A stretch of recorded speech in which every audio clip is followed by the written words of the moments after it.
version 2.7 will be available soon. Let's take a look at all the new content. The long-awaited Dragon Ball Super collaboration is officially here. We'll be bringing you 2 new game modes for this collaboration: Dragon Ball Super themed mode and Battle Royale Dragon Ball Super.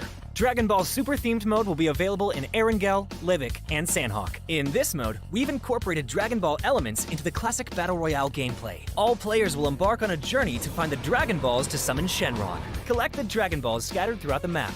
The team that gathers all 7 will be able to summon Shenron at the Shenron altar and make a wish to obtain powerful buffs. Maybe if you're super lucky, you'll get 3 wishes at once. During the journey of collecting the Dragon Balls, players will obtain a type of energy called Ki during the game. Players can use Ki to unleash famous Dragon Ball moves. Players can obtain the Kamehameha by picking it up. It equips to the pistol slot. After charging, it will release a continuous high-damage beam. Fukujutsu is another skill that can be picked up during a match. Players can use this skill to fly freely in the air and make quick tactical maneuvers. The Senzu Bean is a new recovery item that is incredibly effective.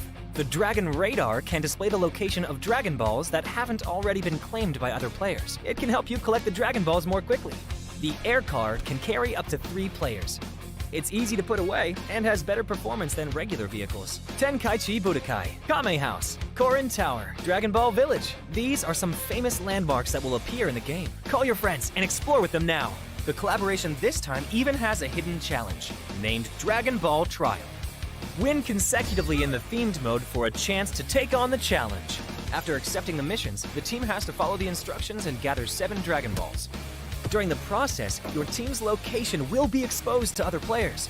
All players will be drawn into battle for the Dragon Balls. To win the game, the trial team must successfully secure the Dragon Balls, defend the altar, and then summon Shenron. Are you ready for the challenge? In this standalone mode, named Battle Royale Dragon Ball Super, players can roleplay as iconic Dragon Ball characters. Use powerful, unique moves in a brand new anime-style map, and become the ultimate victor. There are 5 Dragon Ball characters in this mode. They are Son Goku, Vegeta, Ultimate Gohan, Piccolo, and Frieza. Select your favorite fighter. master their skills to suppress your enemies, and achieve victory in intense battles. In the new version, the new Ace-32 firearm will be made available on all maps.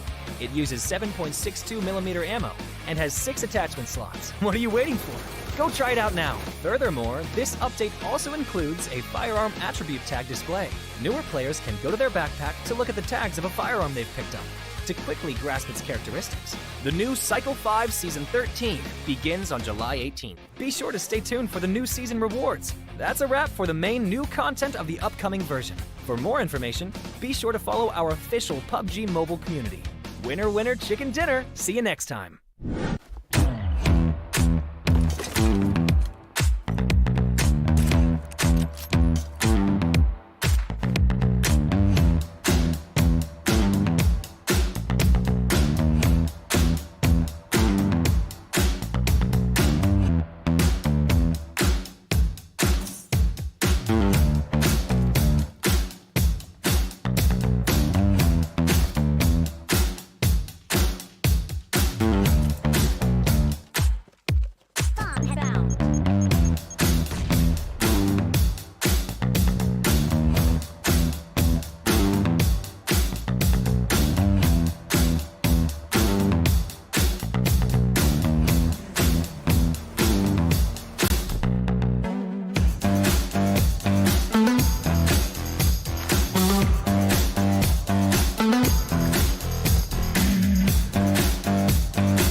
Have to move quite a lot. They won't need to move out of their comfort spot unless...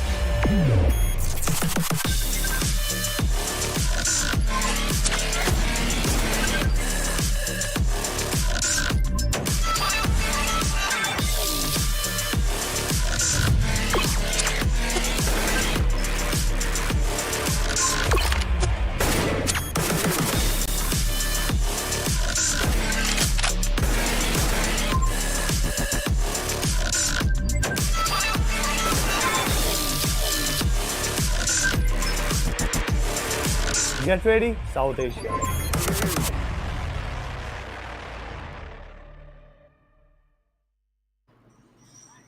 Hello and welcome everyone to PMPL SA 2023 Fall Season. I'm your host Anna and with me on desk today is Fritz one more time. How are you feeling about today, Fritz? Hey, day number one was very interesting, very insane as well. So expectations have True that. obviously gone up. I mean, from teams like 4MV, T2K, all these teams, they've shown performance, they've shown resilience on day number one. I hope so that continues. But the teams on the bottom of the chart, DRS, BIT, all these teams, I hope, perform a little bit better than yesterday today. Yeah, I want to see a lot of equality all over the leaderboard Mhm. from every single team, similar contribution all through, so Yep. that we can keep on thinking who is gonna make it and who won't. Mhm. Because if you have something which is like a clear picture from the beginning itself, it becomes really hard. However, that is the thing about PUBG Mobile. Yep. It's never clear. Things can change around at any time at all. And what timeline that is gonna be is this. We started yesterday and we're gonna be going all the way until the mid of August with the grand finals happening between 18th and 20th. Yep. Tomorrow will be an off day. Tomorrow there'll be a little bit time left for the teams to recoup and reiterate on how to improve their performance in the upcoming days. Because again, Friday and Saturday will be very important days, considering that Sunday will be the super weekend. So you'll have to perform very good in these 2 days. Have to be in top 12 to make it for that bonus game. But all of these fights, they are happening for this prize pool too. I mean, more or less every team has secured $2,000 in their back pocket. But why not get three? Why not get 3,500? Why not go all the way up to $9,500? That's the question the teams are asking themselves right now. Absolutely. So that's really a huge number of money that's on the line alongside the bragging rights that go Mhm. on with that. However, we do have another chance for the teams to go ahead and shine as well because we are introducing Team Deathmatch this time. And in that, the first position will take $700 and the second will hold $300. Let's take a look at how TDM itself is going to be going on in this particular tournament. We already had the first match yesterday between DEADEYES guys Mhm. and ASL, in which ASL won and will be walking on to round 2. Yep, ASL won and will be walking out against a game with Stalwart Esports. It will be difficult. But today we will see a game between Seal and Venom DE. Now, it'll be an interesting game to witness because the victors will be moving against Team SKYLIGHTZ Gaming. So for them, it is going to be an important game. But also, let's have a look at how the points distribution is going on. This TDM bracket is completely different. It will go on irrespective of the teams playing in the game. So these matches are bound to happen throughout the tournament. But if we talk about the bonus points, so weekly, if you end up in these different rankings, these are the different points that you'll get. Top 12 will get another game to play in, and that's the biggest thing. If you're in top 12, not only you get 9 points, at least 9 points, you get another match where you will be marked according to these points. Where if you are finished between 9th and 12th, you won't be getting any points. Anywhere above that, you will be receiving some extra points. So you have to qualify for that game. If this point structure will also be followed for the entire tournament too. So yeah, this is how the players will be marked upon in the game. Absolutely. And currently, if you take a look at the rankings of the teams, they are in a very tight situation going on to the second page. But the first one looks pretty dominated by commercial vibes. I mean, Mhm. they have an 11-point lead, as we discussed even yesterday before ending the show. Yes, this is 4MV, 4 Miracle Vibes has been a flawless team. Stalwart Esports following them. Again, it's a battle between these two teams from the very first day, for which I'm not even surprised, to be honest.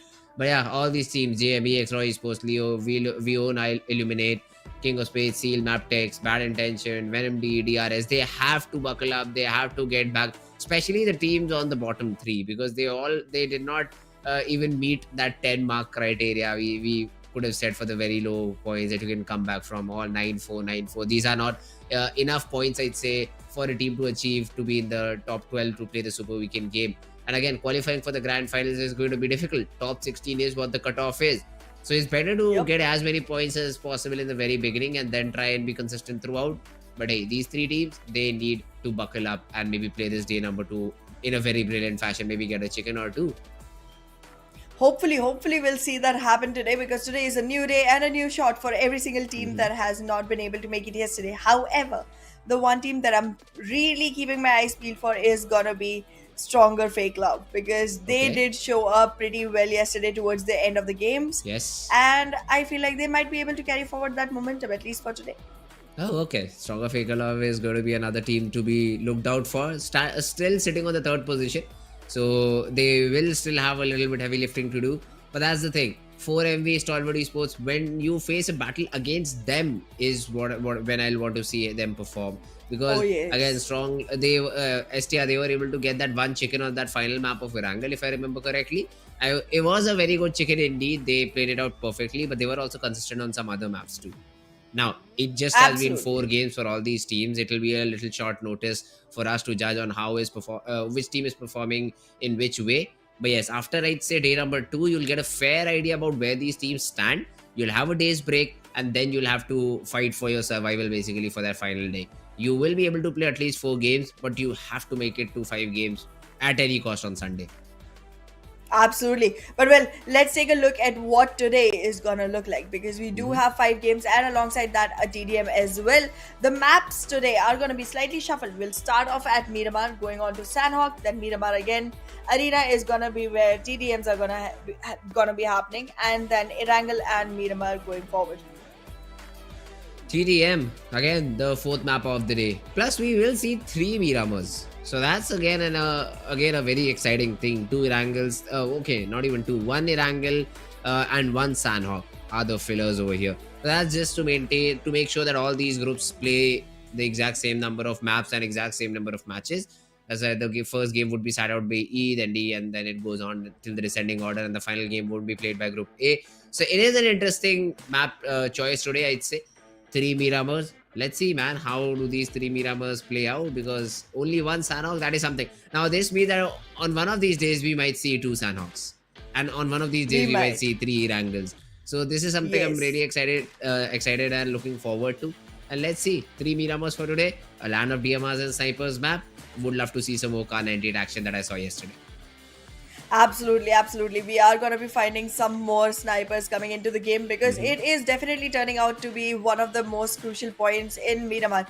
We generally see teams taking it slow, teams trying to step back, making their moves after making up a strategy for themselves. But yesterday was a whole different role. We saw teams just dive into fights, try to take each other down, and then move forward from there. It was a whole fight or flight situation in Miramar all through. And if that happens even today, I'ma change my mind and not even call Miramar a slow-paced map anymore. Hey, Miramar was also the map of fumbles, I'd say. You had an aid That just on is your own true, teammate. yes. There were players Multiple blasting times. vehicles, hoping to cover their teammate, but were essentially eliminating them. So moments like these did happen yesterday, which I strongly go against it, because in tier 1 lobby these things should not happen. You messing up an aid is a very basic thing which should not happen. I emphasized it on yesterday, and I'll say it again today. You cannot make these mistakes and hope for a better result. So teams have to be very careful. Fights that are winning for you should be won by you. Again, I saw a 1v3 attempted yesterday and being successfully won. So things like these have to be controlled. The trades have to be perfect. The trades have to be there. I still remember that Erangel, the very first game, we had a bridge cam coming in and the player was just able to mow down all the 3 players of the opponent team who were trying to rotate inside the vehicle. Now, those are some mistakes that you cannot afford to repeat in the future games. So it's better for the teams to just take note of it and maybe come better prepared. 3 Miramars, that means we won't see that much of Erangel. So that southern sided play zone won't be a matter of concern. But hey, in Miramar, there are a completely different set of difficulties that you have to face with. First one being the rotation. Even when you have vehicles, it's not at all easy to rotate in the map of Miramar. Absolutely, and even your vehicles cannot really sustain a lot of damage in Miramar, so that's gonna be another, thing to keep in mind. Alongside, the terrain on Miramar is so difficult to go through. Like, hardly any vehicle can actually afford to do that without really taking any, shots on themselves on the way. But yeah, it is what it is. You have challenges, you have to fight through them. That is why it's the game of survival. And then in the end, because you survive, you're rewarded with something to eat, because food is love. And 10 points too, and any number of elimination points that you get. So that's the whole purpose of the game. To feed you, you need to win the prize pool. So the number 1 spot is where the teams would be eyeing to get right now. That battle has already started. 4MV, Stalwart Esports, the gap was, I think, of 12 points. We'll have to recheck again. But yeah, Stalwart 11. Esports, they still are trailing behind. That has been the scenario. At least I casted the previous region before the grand finals. I don't exactly remember me casting the grand finals, but before that I did saw 4MV right on top. So no complaints from 4MV. Yeah, they just could be a little bit more consistent. The maps which are not going their way should at least have 5-6 points, which they were not able to get in the final map. They fell short by a little margin. The fights did not go their way. But yeah, not even Stalwart Esports were able to beat them. So it's all well and good unless you are able to put your enemies behind you. 12 points is the lead. Enough for one more bad game, I'd say, for the players of Team 4MV. But I don't think so we'll see a bad game right now because they are in hot form. They missed that map of Miramar, the second map that they played, but they were essentially able to conquer that map when they played it the second time around. So this time they will be starting out on Miramar, and let's see how do they overall perform in the entire lobby. Well, we'll find out. We'll definitely find out because there's quite a few games that every team is getting to play. Mhm. Like every single group is going for 4 matches a day out of 5, which means you have 4 exact chances. And considering the difference between Stalwart Esports and 4MB right now, even if 4MB messes up in a couple of games, it really does not matter because they can pick it back up in the remaining 2, Yes. which they did yesterday as well. So I guess 4MB is completely not worried about how to go ahead with this. But everyone else, I think they Mhm. have their eyes set on 4MB because 4MB needs to be shut down to be able to come back up from there. I mean, yeah, the first game they got 17 frags. And now that's a big number. You're eliminating 4 teams altogether plus 1 player from another team. Although not entirely in that order. But yeah, 17 frags is just too big of a number.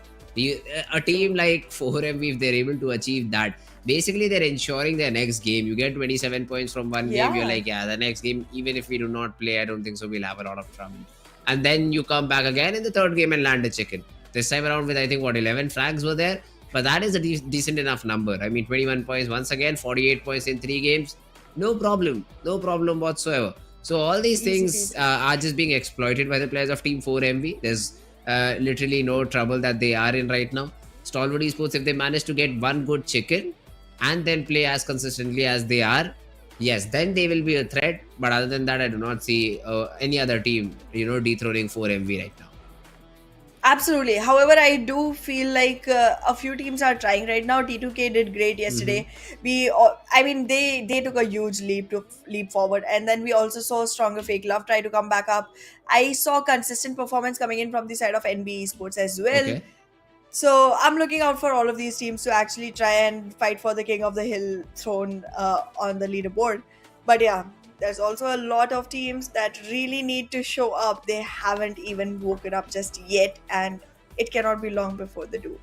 Yes, that's correct. I mean, they have to be very careful. They need to make sure that they are the one playing consistently enough, because at the end of the day, after week number 3, what we will see are the top 16 teams. The bottom 4 will be eliminated.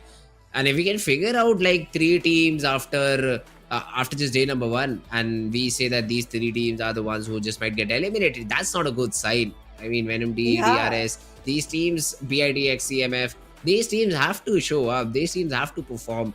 And especially for teams like I mean, not just a particular team. I say all these 3 teams. This is their second season. You cannot be expected to be on the bottom of the leaderboard. You should be somewhere down middle. You should share some improvement with us. And hey, let's see if things are better on day number 2 for all these 3 teams. Absolutely. That's going to be one thing to look out for. And I mean, they are going to get constant chances all through. But then again, the sooner you pick yourself back up, the sooner you'll start creating that wiggle room for yourself. Because everyone has a bad day now and then. And if you're still struggling and then you have a bad day on top of it, it's not going to look good going forward. So yeah, pick yourself up as soon as you can. And then give yourself room to again fall down if you need to. That's true. But yeah, now we will be jumping into the game very, very soon.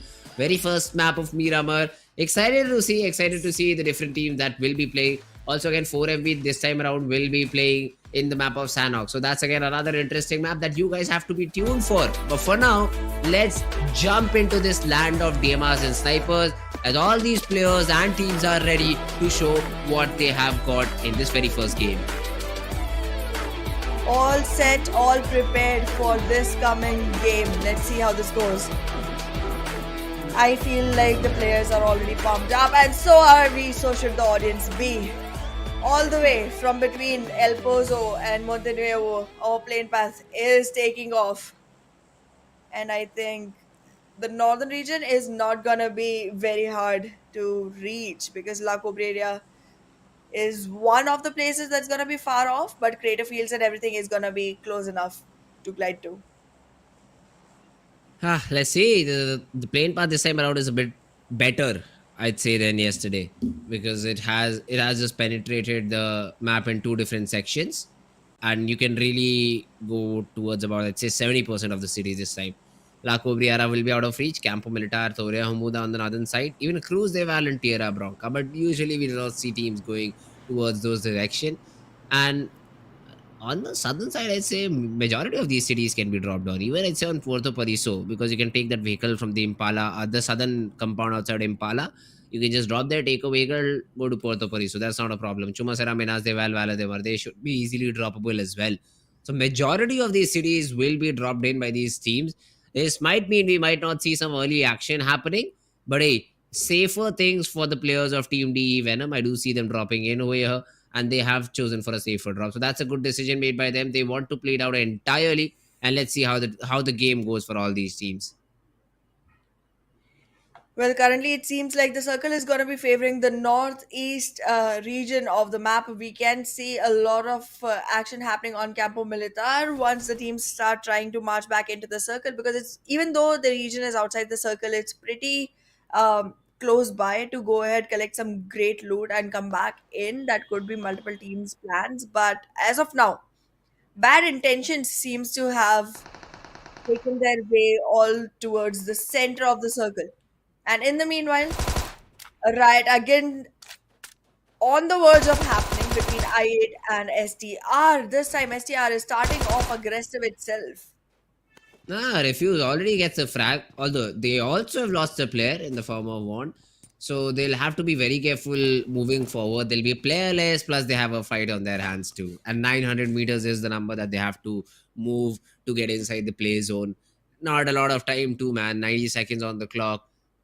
Do you decide to fight? Do you decide to loot? Those are some big questions that I usually ask. And by the looks of it, I think they just want to loot right now. They want to have the best possible weapons moving forward into the game. And even IAWO as well. Only one of these players, that is Vadu, I can see near to any of the players of Team STR. But he's also just, sort of trying to give in some support to Octopus. Domain has been spotted down, and he is being run upon by the players of Team STR. Let's see, stronger fake love. This time if they're able to take down another team on their own. Alrighty.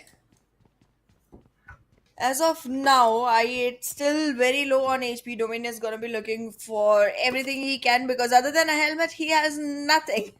The helmet does get upgraded, but that's about it. No weapons to fight with, no gear to save him, no healing to get back into the game. Finally, getting something on hands, gonna heal back that lost HP in the early game itself. But in the meanwhile, Venom DE, a team that desperately needs points right now, already getting pressurized into the high voltage damage. High voltage DC, easy early frag. They just ran over a player. They knew he was all alone. Even backup was available for Aero, but he was well and good enough with the weapon that he had. The Uzi, the pre-fire around the corner, and that easy first frag achieved by the players of Team HVDC. Good start for them too. I mean, 1 point on the board. This time no player lost like the players of Team I8WO or STFL. So yeah, that's definitely a good start in my books for this particular team. And let's see, how do they continue this game? Absolutely. I8 currently holding on to the compound, trying to make sure that no aggression is shown just yet, because STE does look strong as of the current situation. HVDC with only one frag point, still the only team with frag points and not having lost any man count in the process. Mm-hmm. See, So that's pretty beneficial. they Yeah. seem to be in a good spot over here, but not inside the zone. Yeah, we only eliminate. They need to move as soon. These are the moments when I think that how these teams really think. Do they give no regard to the first play zone, considering it's just 900 meters away and you'll need 30 seconds with a vehicle to just get inside the zone? So you're like, yeah, just let's fight. Let's just try and take these early points and then move inside the zone. But what about the rotations after that? The bigger picture is something I see missing for most of these teams, because of which they lose players early on. And even though I'd say STR were able to, STFL were able to get that one frag to their name, but they've lost a player too. So essentially, in the entire game, this won't favor them a lot. This will give you what 6-7 points overall if you're able to eliminate the entire squad in front of you and then move inside. But that really won't matter in the overall run, because then you'll be too dependent on at least getting a chicken a game, and that consistency cannot be achieved in this manner.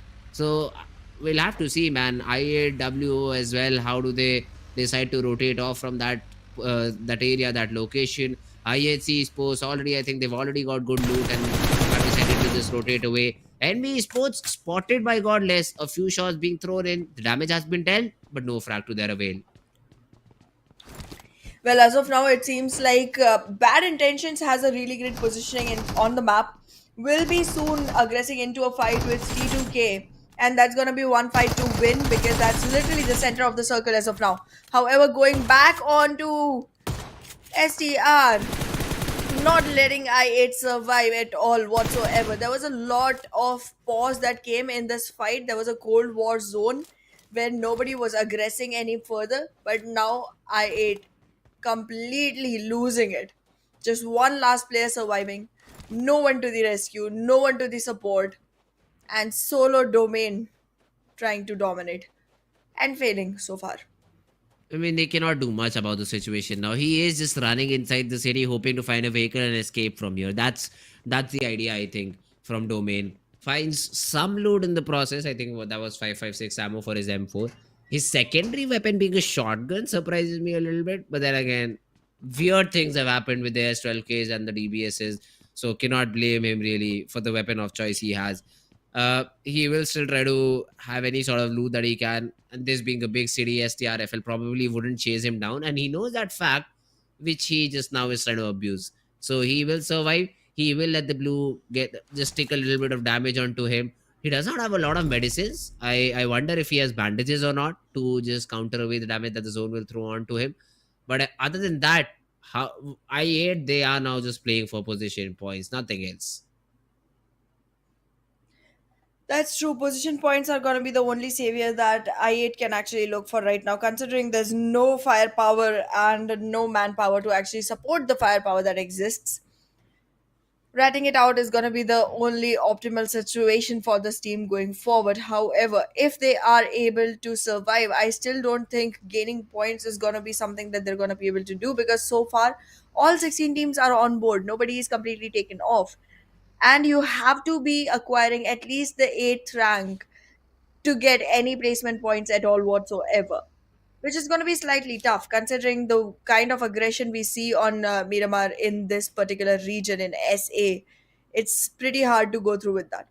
However, we do see teams in Los Leones still trying to make it into the circle, completely under the shadows of the blue zone so far. But then I don't think it's going to be an easy run for the side of Domain, considering that the blue zone damage is also there and not enough players to actually go ahead and rely on at all. No, I mean, Stalwart Esports, if you talk about them, they just have entered the zone. I see Nirzad having a great spot, so around him, his team will also try to position around. ASL on the other hand also just entering, so it's a big clutter around the southern part of the play zone, and these teams will one way or the other have to fight it out amongst each other, because if you see, more traffic is also coming. 4MB wants to join in, Raw Official also wants to enter the circle through that San Martin City, HVDC, D, Venom, STR, all these teams will be entering the circle from the southern side. So all these teams will fight it out, and we might see a lot of battles happening around that region. Well, battles are about to happen. Battles are bound to happen, to be very honest. Junkyard region will be something HVDC is going to be rotating from, most probably, into Hasi and the Del Patron. And that is going to be the region that will be most tricky to enter into. However, considering the current situation, I feel like NBeSports might be the team that takes the chicken into this one because that seems to be one strong contender and very consistent one. Hey, I'd still go with 4MV. I mean, they Alrighty. just know how to handle a situation. They are able to make the worst out of a bad situation. Oh, sorry, the best out of a worst situation. So I'd still go with 4MV. I had in the meanwhile, Domain just went down to the play zone. No points for the side of team IAW in terms of positioning, and they'll only get that one frag point that they were able to get on STFL. Not the best start that they hoped for, but that's what they get for forcing an early fight and not being ready for it. I yet see the over here. I do see Ziol, who is just trying to scout out area, just gather information all around himself, and yeah, just sitting tight, letting the zone close in, hoping for anyone to rotate so that he can get some free frags to his name. Well, absolutely. Free frags are something every single person is mining for right now onto this server because every single point is going to contribute onto your leaderboard. Look at raw officials though. I'm going to cut myself short here because 4MB seems like they're going to be in danger. There's already a lot of damage dealt onto Apex and this fight is going on to its own pinnacle. Molly's down there, will not give any opportunity for Apex to actually come back into the fight. And in the meanwhile, the positioning on Sky from Raw looks optimal. Roy is also trying to toss some nades, cancels it out for some reason.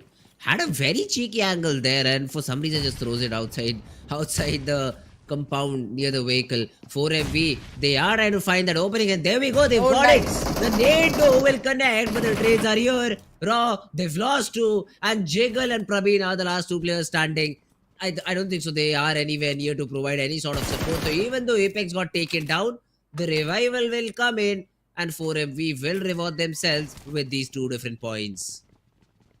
Beautifully done by 4MV. Again, the moment you take their name, they start showing their colors, and these colors are bright and vivid, very fancy, very modern. But as of now, raw officials, the other two players that did survive, are now trying to take up a fight with STR instead. I would suggest don't fight anyone just yet. You have no support at all whatsoever. And even though on the map it seems like they're close enough, they are not. They are not close enough to be able to revive each other in this fight against 4MB because the moment you grab their attention, you're going to be completely done for. And that's just raw. Okay, are you actually asking to die, Raw?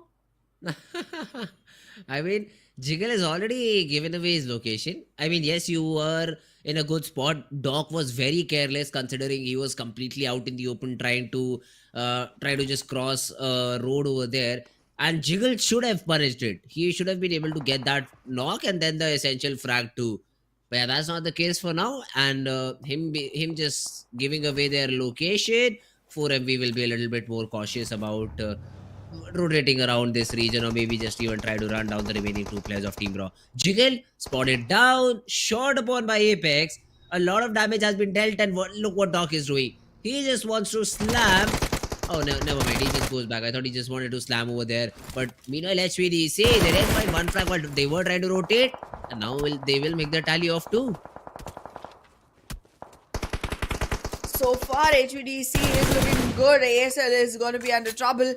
And the positioning on HVDC is working well. Alongside that, the coordination from the team is also good. One player goes in, takes a peek, gives away position, hides. And the next one comes in to capitalize onto any player from the side of ASL trying to attack onto that bait.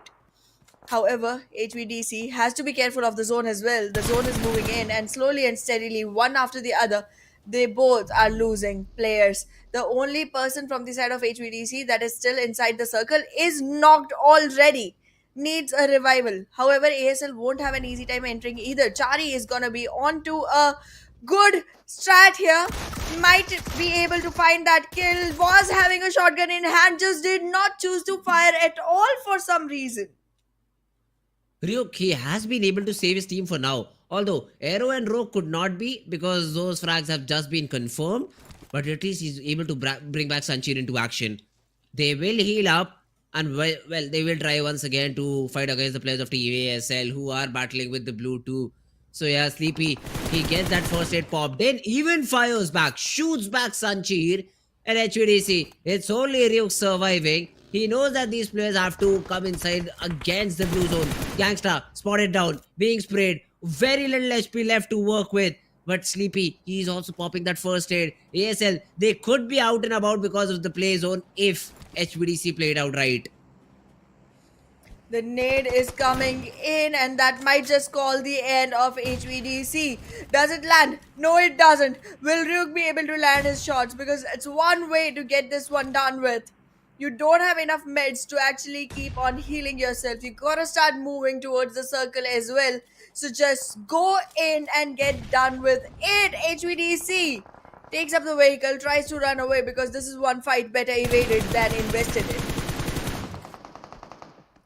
Sleepy though, still a good shot has to land, and he is able to land it out finally. The spray connects, and Sleepy even makes it to the zone, although not for long because now he will be spotted. Again has to move a lot to get inside the zone, which is not going to be easy at all.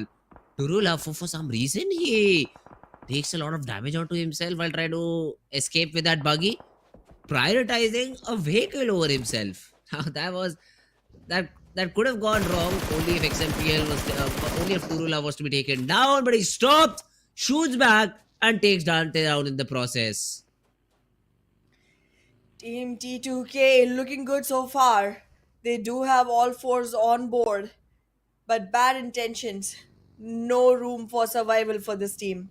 Soon enough, the one last player that is still going on might also get taken off. Teams are going on trying to make situations slightly easier for themselves, one after the other, but then some just do not know how to.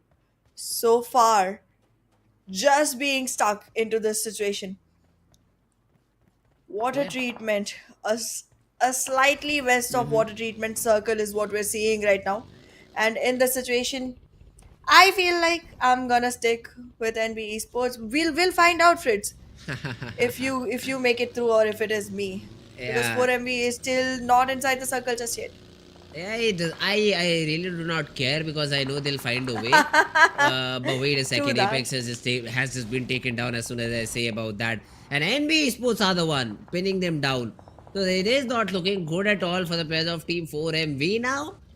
And yeah, well, only 2 players remain for their team, and NB Sports enjoying a flurry of free frags. Well, so should they. So should they. Anywho, a lot of shade thrown onto you by me. Gonna stop on that because 4MV is not having a way to stop the fight. They are trying to invest into a fight against STR. Not enough numbers on their favor. Was able to Third party. land a good nade, but it's still not turning positive. The molly will come in, takes a knock. Wait a second. What is up with 4MV? They are still trying to make it, and they are making it through the fight.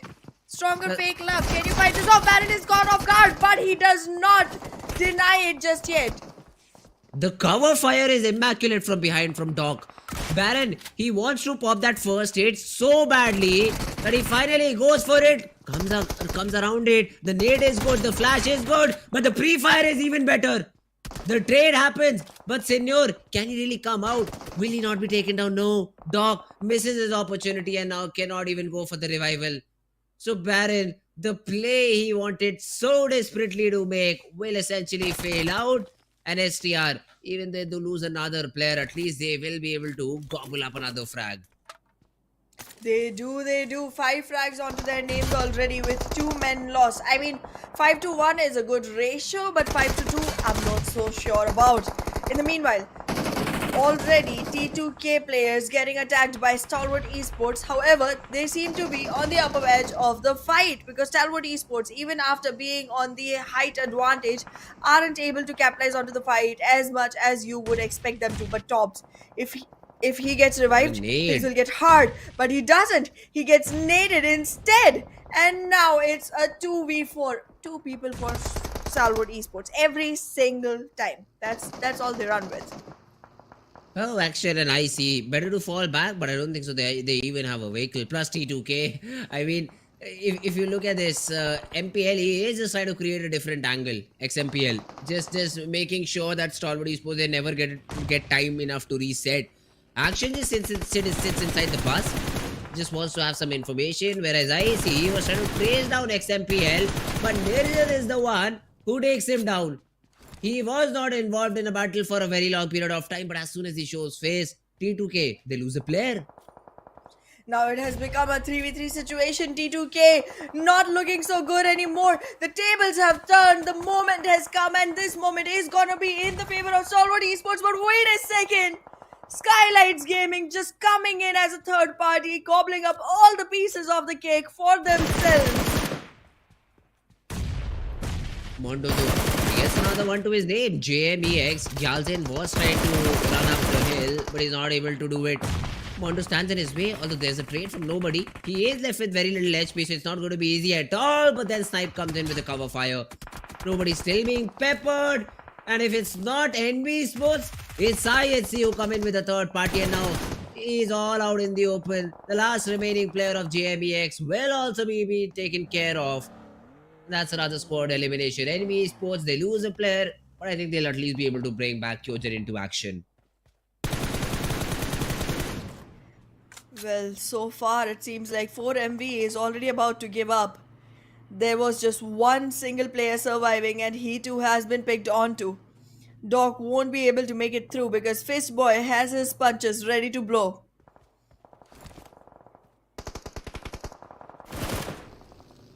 Akash, meanwhile, a spray from Demo will take him down. And King of Spades, his team also was not performing that great yesterday. But right now, all four players standing, one frag to their name on the edge of the circle. Hey, they do have a very good spot right now. Although Mamba overcommitting a little bit, just giving an extra pixel out of place for Yeta Uta, and he will be able to get that off on the other part of the map. It is Demo in that close range battle, and they just push it onto NBeSports and eliminate them out of the server. Seems like Ahana, we are just cursing the teams with our predictions now. We sure are, we sure are. NBeSports had a great position, was also in concealed location, not trying to invest into any fights, but once we predicted, they started going into those and not coming out anymore.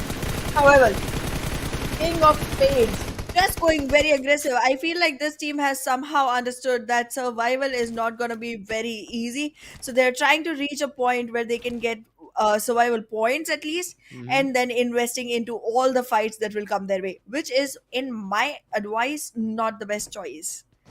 You don't invest into every single fight. You gotta pick and choose your battles wisely in PUBG Mobile. Well, STFL though, they will have a two-man assault coming in from the side of Team Stalwart Esports. And I think IC and Irzed are playing it very passive. They know that they are inside the zone. They've considered the possibility that someone could be behind them. So they're just making sure by deploying these smokes that they are not spammed out. Dog though has to still move in. So that is another player that you'll have to be careful about. Yeta Uta, meanwhile, he was taken down in the previous frame that we saw. Good shots that were being landed by the player of Team KS, and now the frag has also been confirmed. Nirzit bombarded upon by the player of IHC, who I think are eyeing for this compound that is currently being held by the players of Team STFL. Well, so far, Stalwart Esports just getting pinned down, trying to make it through. They still have only 2 players surviving, but generally that is good enough for them. Will it carry forward though? The damage is coming in from the side of Godless. He's acting more like Heartless. That they just start trying to touch the field with the bullets, and that won't be enough to get that now. And I think they have the freedom of being inside the zone, because of which they are so comfortable to do so. And if you even look at the minimap, there's Doc creeping up behind them. So Godless has to be careful about that little shack that is present. But I'm sure Doc won't even shoot a bullet unless he sees the complete IHC rotating away. So yeah, Doc won't be a part of this battle anymore. Godless, he is still trying to take down IC. Good shot, they do land this time around, but this following spam is not able to find its mark. The zone also closing in. Will it force the players of Team IHC to move? Because it is only Godless who is left in this position now, whereas the remainder of his teammates They've rotated towards a different spot. Yup, IHC trying to relocate because now the circle has also shrunk outside of their favorable spot. This rotation is gonna show favor only and only for SKYLIGHTZ Gaming so far. And SKYLIGHTZ Gaming does look strong with 6 frag points on themselves. That's like the biggest number on the server right now. IHC, however, closing in soon enough with that numbers advantage on their team, they might just be able to squeeze this in. If they are able to take care of Stalwart Esports, they'll be in great position moving forward. But the zone has to be worried for. The zone has to be catered to before anything else can happen. Now, see, this IHC player is still going to be a very difficult person to deal with for Dog. If Dog gets spotted down, he will be taken care of. But yeah, the player of IHC also has to rotate. So Godless will be leaving that angle and probably taking a new one. Now, Zul and Demo, they have already found themselves good spot inside the zone. It's a higher ground as compared to the other teams. Meanwhile, SKYLIGHTZ Gaming, they are also getting some frags and they have been able to eliminate the whole squad of Leo Esports. I do see the minimap smokes being thrown in. So that's where the eliminations happen. So SKYLIGHTZ will be just pushing in and trying to get that reset in terms of resources. IHC though, they have taken a very passive approach to this battle now. Godless still can be seen spraying on the players of Team Stalwart Esports. This guy, I don't know how is not out of ammo yet. Because he has sprayed what? 4 to 5 magazines of this particular weapon to get that frag? Yup. With all of that ammo being used up for one single frag, how much does he have to survive for further? Because Stalwart Esports is still alive, getting one player knocked. But yes, 4MV getting those numbers up, frag after frag. There is quite some impact coming in from the side of Doc, and from where he's standing, the only person that he has to worry about is Demo. Does Demo have an idea? Yes, he does. Will Demo make sure he uses it? No, he won't get the chance to. He gets the frag, but it was slightly more of the play zone than of Demo. No, it was Demo. Demo was the one who was able to get that final flag. He just third partied perfectly, and Stalwart Esports, they will get that breathing space because of a little bit of help coming in from IHC. Even STFL, they are able to get that revival back. Senior is back on his feet and still holding that compound. Although now they'll have to leave it. Now they'll have to find a different space inside the zone. And IHC, the problem for them now arises that how do they come down this hill? King of Spades will definitely have their eyes on them. I'd like to see if King of Spades is inside the zone or not. But SKYLIGHTZ for sure, they have a good area. They just have to scale up, and because there is a ridge nearby, they shouldn't have a lot of problem getting inside the zone. Absolutely. King of Spades is just on their way into the zone, right onto the circle line just yet. But soon enough, they'll be in, and they do not have much to face off before being able to invade the play area. It's going to be from the western edge, and soon enough, as we say that, IHC has Demo walking in as a pioneer all the way near the drop location, and the players from King of Spades are also moving in onto him. Yeah, IC's has been taken care of. So Stalwart Esports, they will be even in no trouble. Although 4MB also did not have a great game, so it's all right for the players of Team STE. But wait a second, IHC, they've got that one knock that they needed onto King of Spades player, but Alex taking it for too much granted. Even Demo's down, and now the third party chimes in. SKYLIGHTZ Gaming as well, they take down a player of Team Stalwart Esports, and with that their elimination has also been confirmed. But IHC, 3 players down on the ground.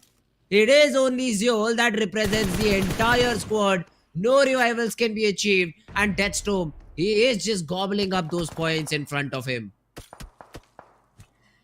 Alright, Deathstorm, let's see how this goes forward for you, because the rest of the team is pretty separated and it's gonna be tough from here. But now we have just 4 teams surviving. SKYLIGHTZ Gaming with 2 players on board, and then IHC make it 2 for them as well. Same for STR. However, King of Spades seems to be the one with the man advantage. But is man advantage enough is the question, because you have 4 frags all together, and it's not the best situation that I'm seeing for King of Spades. King of Spades is also taking some individual battles. Yeah, that's a big mistake. That is a very big mistake, but let's see if some other team is able to capitalize on it. It's a 2v2 now. Mamba has a DBS as a secondary weapon, knows that that Bekujin cannot now fire back. The ridge will block the angle, gets the reset, has to move in because this is the final play zone. This is the zone of death. The fake comes in, the battle happens, the knock is there. Mamba trades it out. Bekujin, the last player standing. Deathstorm does not have a lot of healing left. So he has to play it out smartly. He cannot even take a single bullet. He will first of all confirm the frag. But as soon as he starts, he will be shot back. And STFL, even though they were not good in terms of the players that they had, it was a 3-man squad from the very beginning and a 2-man after that. They still are able to pull off the WWCD. Absolutely a strong winner chicken dinner going in for team Stronger FAKELOVE. We were expecting to see this team shine in today, and they do. This is the second chicken they have been able to acquire for themselves since yesterday, and they are looking good. The total damage has literally crossed over 2,000, and they have 10 elimination points, making it a total of 20 to add to the boards. Kudos.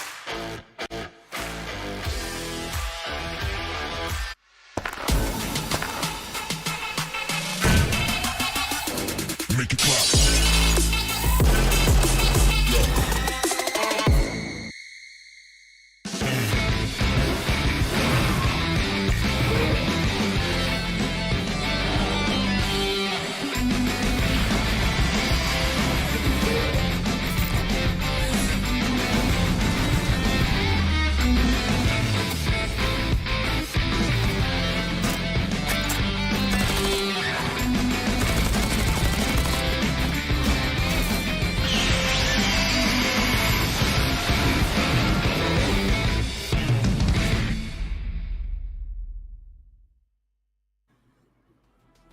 Hello and welcome back everyone to PMPL SA 2023 Fall Season. I'm your host Anna, and with me on desk is Spades.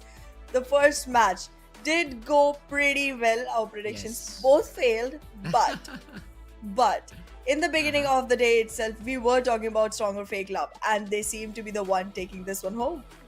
See, STFL, the way that they played, it was a very good game for them. They lost a player, even though that first fight against, I think IWO was the team that they took that very first fight with. They lost a player, which was not the best possible result. They decided to fight, but at least they were able to rotate off on time. Now, I was still saying that this is not the way to play, but somehow they find themselves to be a little bit lucky, I'd say. That's the word I'll use, because they were very lucky. A team IHC has 4 players. King of Spades, they have 4 players, but then they failed to convert the game. They literally did not play the way the game should have been. They just choked, I'd say, especially King of Spades. IHC was troubled by 2 different teams. That's the problem. But King of Spades, they literally chose to fight 2 different teams at the same time. They could have just worked together as a team, maybe thrown smokes on the one angle to block it off completely, and 2 of you moving in, the remainder of the 2 players just providing some sort of a cover fire. But none of that happened. They just wanted to take those individual fights. They just wanted to have those frags all to themselves, which is obviously not the case. And Stronger FAKELOVE, Bekujin was able to make the most out of the situation with 7 eliminations overall. Exactly, 7 eliminations, but the damage is only 679, so that does not really seem fair, but okay, I'll bite. 6 knocks to his name and 432 healings. No assists though. That is unlikely of Bekujin, but alright. I mean, Bekujin as a player, he did not have a lot of teammates to assist to, right? He lost one early on, second one in the mid phases. So it was just a 2-man squad for a very long period of time for Stronger FAKELOVE. And them converting it into a chicken is a very good thing that they were able to achieve. Now, Bekujin is obviously the top player for this particular game, but he has been followed by Doke, who literally carried 4 MV's flag for a very long period of time, was able to secure them some position points. SKYLIGHTZ Gaming, AJ is also over here with 4 eliminations to his name. SKYLIGHTZ Gaming also played good, right?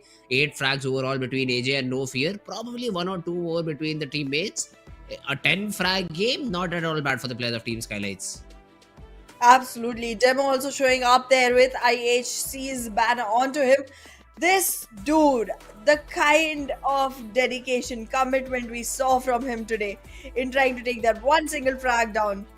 Absolutely mind blowing. But well, he does show up as the person with highest assists. However, highest eliminations, as we know, has gone to Bakujin, and highest damage to Dope. But let's have a look at how many points all these teams were able to essentially get overall from the game. So stronger FAKELOVE, a great start. They ended the day with a winner chicken dinner, and this time they've started with 1-2. SKYLIGHTZ Gaming, yes, as predicted, they have 10 frags to their name, 5 placement points, 15 overall points. Yeah, IHC and King of Spades can be seen in these positions with 11 points each. But trust me when I say this, they could have gotten a lot more than this, especially King of Spades. Absolutely. Since the beginning itself, the circle was favoring King of Spades. They had quite a good read on to where the rotations should be, where the people should be, but they still weren't able to convert much. However, Roy Esports got nothing. Venom DE got nothing. JMEX got nothing. Nothing is not gonna be enough. It's already too late into the game. We have finished day one. And even though the time seems to be slipping faster just because we're having so much fun, I am still saying this is not looking good for quite a lot of teams. If the buckle up does not happen just yet, just today, I don't think it will happen at all. I mean, even I depend a lot on basics, but those are just not clear for majority of these teams. They do not know how to play end zones, or probably they have an idea or they just crumble under pressure. That could be again one of the reasons for majority of these teams. I think King of Spades, this is the first time that they're playing a PMPL, so that could very well be a reason. Them just fumbling under pressure, just some short calls not being heard or being misplaced in the heat of the battle, and yeah, they were not able to just communicate properly. IHC, a little bit unfortunate. That's what I can say. But great job, hey, great job done by the players of Team STFL. I say stronger FAKELOVE. Great job done by these guys. Just making sure that they are able to capitalize on their opponents' mistakes. An easy game for them. They were able to somehow get that chicken dinner for themselves. Stalwart Esports as well. Not the best possible one, but a decent game. Although still behind 4MV somehow, because 4MV were able to get some frags early on in the game. And Doc got one more after he was just surviving all alone. So essentially it made like 5-6 frags in the entire tournament, in the entire match of Miramar. So yeah, still 4MV will be out on top. But now this second game will be even more fun because of it. Absolutely. And what is the second game gonna be on? It's gonna be the map I of don't remember. Sanhok. Oh, okay. We're gonna have fun. Yes. Sanhok is a map of chance. 70% luck, 50% skill. Because even though many of how these... does that work out? 70-30. Yeah. I mean, 70-30. Yeah. You can correct my math. But I mean, no, it is PMPL. We're giving extra effort. So 70-50 works out. 120% effort from every team. I mean, yeah, correct. But we'll have to see. We'll have to see how these teams play. Because yesterday, we didn't see Nepali team coming out on top. It could be anyone. Literally, if you have the zone, you can just be able to get the game in your favor. So Sanhok has a map, very difficult to control, but we will be seeing a few new teams. So that's something I'd like to see. Will we see some fights on Boot Camp? Will we see some fights on Paradise Resort? Because yesterday we saw multiple fights in the middle of nowhere. I don't even know the place's name because it was just a compound on top of a hill where like 5 teams were just pushing in and trying to get those frags. So it was completely berserks. I really hope we do see some fight today in the city of Boot Camp or maybe Paradise Resort, because those battles take a little bit of intellect too. Jumping around compound, jumping around areas. That is something I'd love to see now. Absolutely. But yeah, I mean, Sanhok gonna be one of those maps that is gonna have power-packed action all through it, and I'm pretty excited to see how that turns out, because again, Sanhok, as you said, could be anybody's game, and that's the point that you make best advantage out of. You're not going to get abundant chances to play on Sanhok. It's going to be a limited number compared to Erangel and Miramar. There's going to be lesser times that you get to show up on Sanhok, and when you do, you better make the best of it, specifically if you're a team that is struggling all the way onto the leaderboard towards the second page, because if you make it, you make it. There's still the same number of points that get given out on each single map, and this is one that can turn things around for anyone. Yep, but here we go, guys. Let's jump directly into the game of Sanhok, because that's where the fun is, that's where the action is. All these players, once again, ready. They just want to have fun. Maybe 4MV would love to have a comeback over here. Let's see if all of these things can be achieved by this team. Well, we'll find out all the way from Bantai until Cow. A completely centralized plane path on a map where the players don't even need a centralized plane path. Cool. All right, PUBG. I understand what you're trying to do here. Anyways, I feel like I want to see a circle that would, keep Camp Alpha and Hatin at the center of it. Like, Mhm. I want the Northwestern Island to be a part of it. But let's see. So far, it seems like quite a few teams dropped right where bootcamp is, but none of them is choosing to stick around. I mean, Stalwart Esports, they usually have that area for free for themselves. So it's kind of a thing that Stalwart Esports love. They just have that domination and they are easily able to make the most out of that particular area. Now, Janmara Elementrix, though, they are in a battle with the players of DE Venom. And seems like DE Venom have better weapons, but somehow Frag is still able to get that first knock. Tommy is down on the ground. Krita is trying to provide some sort of a backup support from up top. But the fights are happening left and right of him. Snipe has that S12K. The close range angle is being held and now the distance being closed into. The battle happens and Riley will come out on top with the DBS. Nobody has been tanked up quite a lot. So he has to be careful. Galzane on the other hand has been taken care of by Rambo. D Venom seems like that they just might be able to win this battle out. Frag pushed upon. No backup present whatsoever. He also goes down. Everything is now down to nobody. Who I think D Venom have an idea about and will be pushed and be taken care of. Oh yes, the Venom is not gonna be able to take nobody down, but nobody is surviving. Does that mean somebody is surviving? Does that really mean so? Because look at that.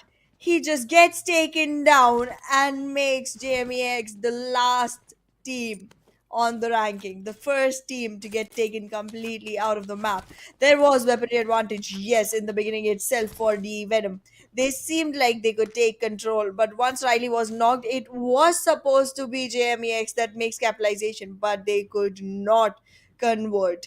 And well, these 4 points put Venom DE at the top, but for how long? Not long. it's a very bad start for the players of JMEX. Even though they were able to get with some knocks, they're not able to convert it into the frags that they wanted or needed, I'd say, and they will be eliminated without any frags on the board. And a great start for Venom D. So it also benefits a team in the entire process. So let's see how does Team Venom DE just continue with the momentum that they've gotten. NBeSports though this time around, it it's not advisable to use vehicles in this map of Sanhok, but hey, NBeSports still are just using it to run around these places, get some better loot, and then maybe rotate inside because they're inside the first zone, so then maybe rotate inside the second zone after it forms. Might be the plan. Let's see. So far, NB Esports just wants to cover up for the missed out games. They could not grab a chicken, but they were consistent, pretty nicely doing their job last day. But today is a different day. They haven't been able to show up to the occasion just yet. No placement points for them in the last map either. But is this time gonna be different? They've been waiting for a chicken for a really long time. That's true. The nice guys though, they have to perform good. They have to perform better so that they're able to gather up some more points and move towards the top 5, top 6 where their fans want them to be. The days haven't been great. The games haven't been very kind to them. But yeah, it's better if they are able to start performing a little bit better from here on. D Venom though, a team on the bottom charts, started off great. Let's see how many more points can they get. Let's see, D Venom has a lot to prove. Is standing on the top right now, but they will have to continue the momentum. Again, as we discussed before, Sanhok could be anybody's map, and winning this one will conceal some great points for D Venom to actually go forward with onto the leaderboards. As of now, just trying to walk themselves onto the main island towards boot camp, hopefully. But bootcamp has already been evacuated. Stalwart Esports decided to just grab their loots and start moving towards Tatmok, find people, and then frag them out. There is guys though. Still, Tatmok is the reason, as you said, where they're looting out. I would like to see the POVs of the other teams too. Raw official 4MV, where are they located? For now, those teams Seal might have a battle with the players of Team ISC. It will be a long range battle. Yeah, we can see Zeol just trying to hit some shots, takes a chunk of damage onto himself in the counter. So he will just use that complete med kit and bring him back to 100 HP and maybe resume the fight against Team Seed. But it's a long fought battle, so I don't think so. We'll have a result very, very soon. But yeah, look at this Leo Esports. They are also having sort of a cold war with the players of Team NBeSports. NBeSports not gonna be very eager to participate just yet into any fights that can result into man loss because they know that how heavy their early aggression proved to be in the last game. But again, Leo on the same side of the pool, again not wanting to be a part of a fight just yet. However, will be looking for opportunities to catch people off guard and surprise them because again their position on the overall leaderboard is much lower than NB Esports. NB Esports is scared they have a lot to lose, but Leo Esports has a lot to gain instead. Oh, bad intentions, you're going in the wrong directions. Look at this though, these battles, desert, Wow. beautifully using that rock, they're just running around it and eliminating two different players. It seemed like Bad Intention were not ready, but they got eliminated in what, 10 seconds? Yup. Bad Intentions was not expecting a fight here, and that's something you do not do. It's Sanhok for sakes. This map, you expect someone everywhere. Even on plain road, if you don't see anyone, you can expect someone laying on it. Everyone lays down everywhere on this map. Ah, that's not the best possible result that DRS CMF wanted. We were talking about them that they have to be very careful about how they play their next games. This was not the way. It's okay though, they'll still have some more games to play on day number 2. So they might just be able to come back a little bit stronger in the upcoming games. But for now, the zone has gone all the way down west. No, east. I'm very bad with directions. But the other It's okay. teams, especially who are towards Saudi, Venom, DRS, struggling with the blue Mabetex even. If they do continue on the same path, I think they will just run into the players of Team Series Sport. I'd like to see how do they fight it out if they have to battle it while they're trying to enter inside the zone. Well, definitely gonna be something to keep an eye out for. 4MV right now, though. Great position for themselves, much higher ground, will be able to keep an eye out for anyone moving around and pick them off. But well, so far, the picking is happening from the side of IHC and the ripest apples on the board, that is Stalwart Esports, gets taken down. So far, the fight has not come to a resultant just yet, but look at the nades that are waiting to just be shot in and then the shotgun for the support. A lot of HP loss, but still, all men standing, except for Actiony. Let's end now. Close range battle. Godless is able to land the DPS shot from mid range once again. The beauty of shotguns. Zeol wants to take that fight and will be able to take down IC in the process. So yes, IHC is able to eliminate Stalwart Esports.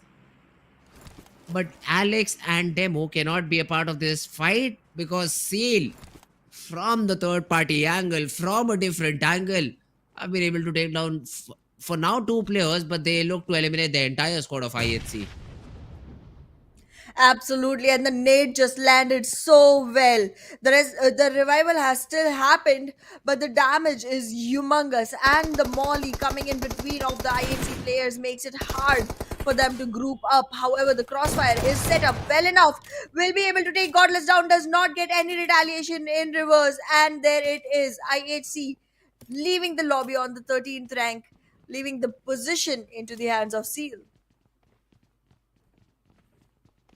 Seal though Easy 4 frags. Let's see the conversion on the back of it, because I've seen a lot of teams getting early 4 frags to their name but not being able to convert it into a good game. So that's something that these teams have to work upon. 4MV, still the best way to rotate around this map of Sanhok is on foot, and they know that probably. That's why in a pair of two they are just pushing in. They might be surprised by Sanchir's location, because I don't know why, but Sanchir is playing so far away from his team. They probably have a vehicle, so they will be able to catch up with him very, very soon. But I think East has spotted someone down. The shots come in, land onto Scooby. The trades are happening with the players of Team HVDC. Once again, three teams fighting it out against each other and trying to prevail out on top. 4MV, they probably back out from here because they know they will be pitched in from two different directions. Apex, tossing some nades left and right, but taking some damage in return too. As of now, HVDC still has two players surviving without any damage onto themselves. The third one gets back up onto feet as well, and the fourth one gets a resurrection too. However, 4MV still hasn't taken much damage just yet.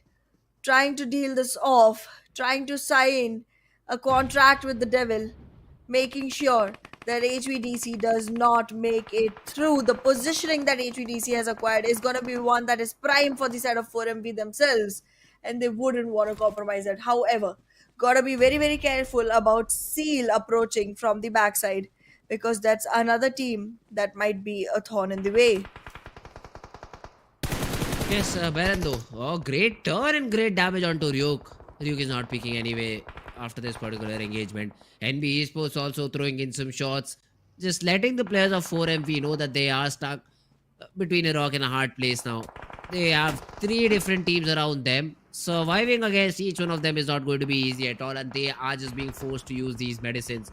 Doc, he has to be revived. He has to be brought back up. But meanwhile, HVDC, they are battling it out against the players of Team Seal now. And Soulless, the first one to fall. Well, 4MV still trying to hold on to their position as of now. Campo Bravo is gonna be the position. I feel like Leo has a great chance on this one, but I'm gonna put my money on 4MV for this one.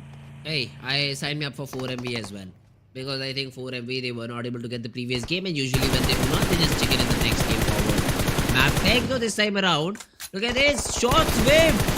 For some seconds, I thought they might not be able to get the frag, and they won't, because it is Shifu sir from DEADEYES, guys, who is able to take down the player of Team Mabetex. Zero. He will be in a very difficult spot. His teammate Desert is down on the ground and essentially out of the server too. Oh, soon enough, Mabetex Esports might be a complete team that leaves the server so far, because 4 defeats on board. I think that's not the best situation, but that's about it for the side of Mabetex Esports, because DEADEYES guys is looking strong as of now.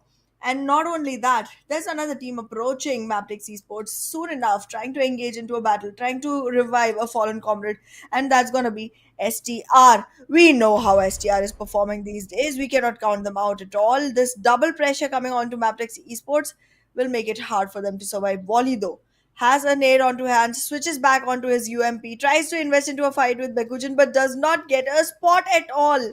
Does not know where Bekujin is, will get unspotted, and there he is, gets taken down. Bekujin, however, gets traded in close range. This is all onto one single player now. 1v1, Leo.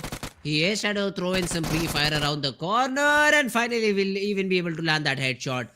SCFL, Senior falls, and with that the squad completely goes out of the server. Mabetex, they will be able to secure themselves another frag and another team wipe.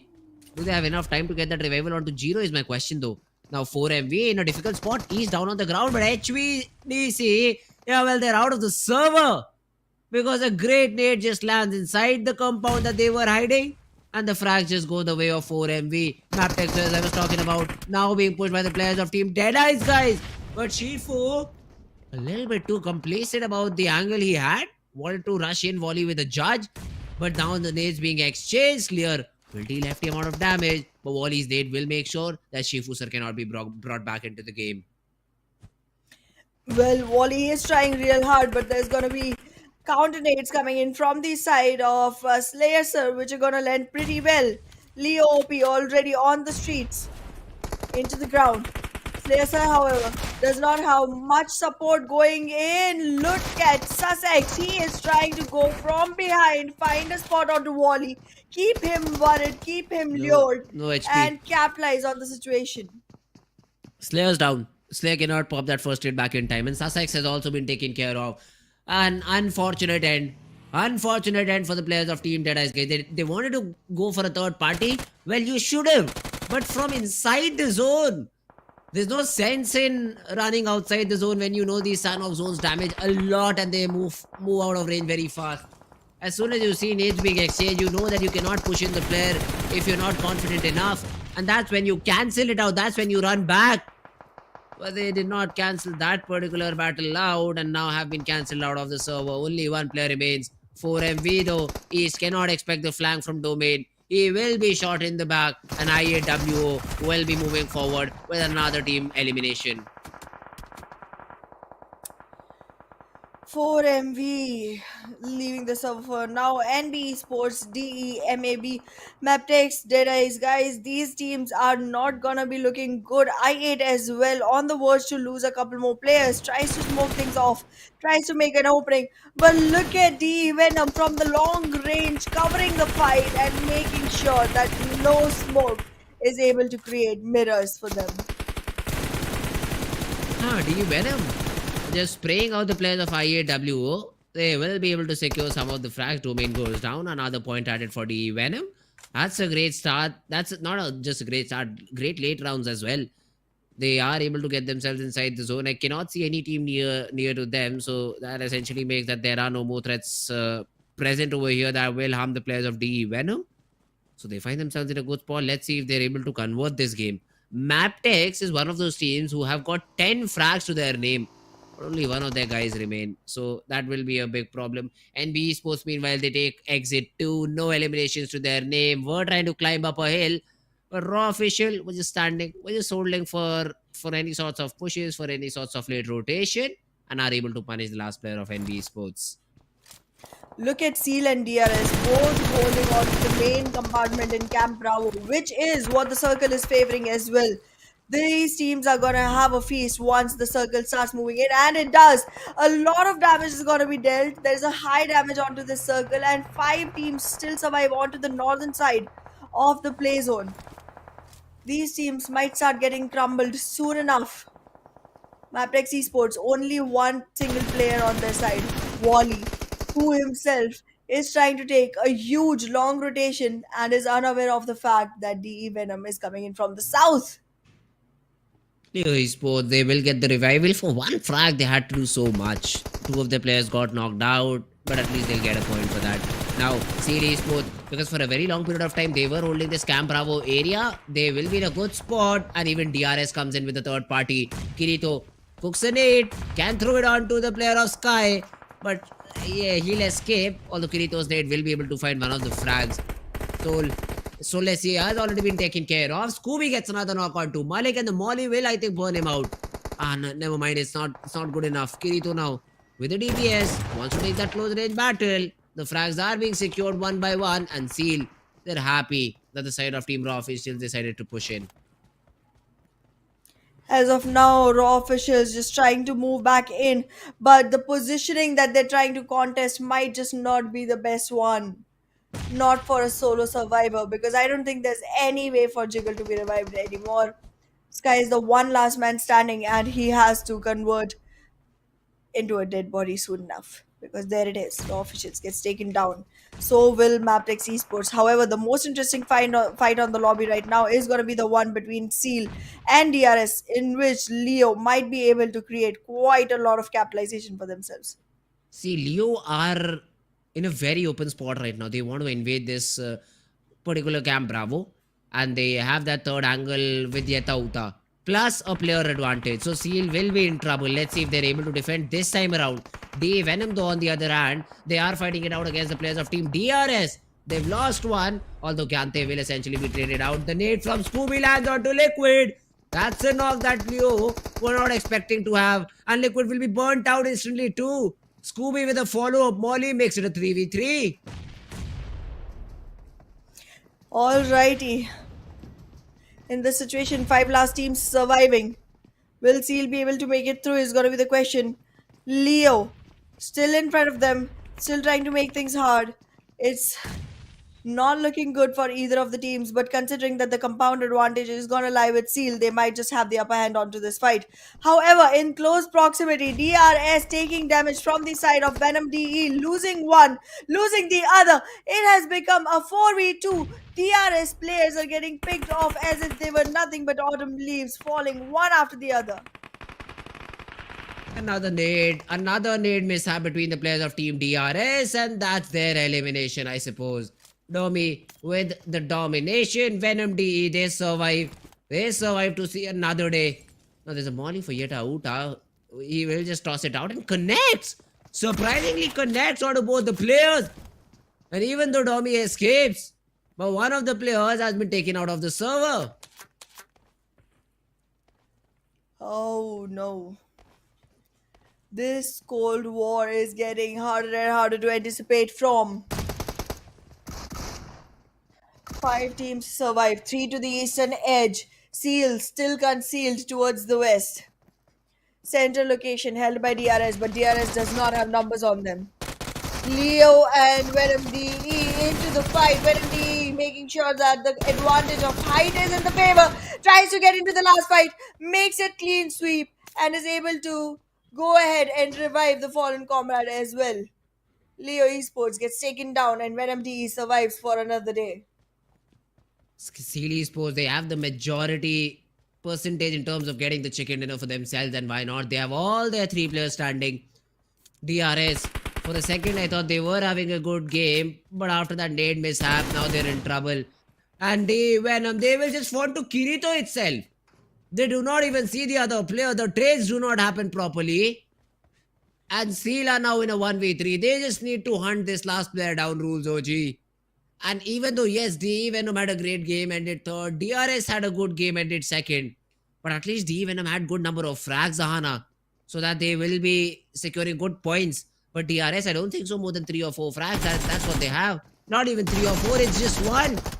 So even though they ended up second, it's only 7 points. But it is Team Seal who are able to get that chicken dinner for themselves.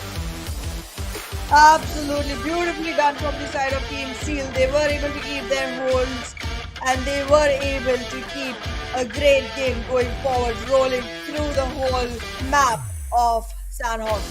Again, we discussed this could be anybody's. This time it's gonna be Seal's, and they can keep this victory sealed up for their laminations. Because with 2198 damage and 11 eliminations, they have secured themselves 21 total points onto the leaderboard.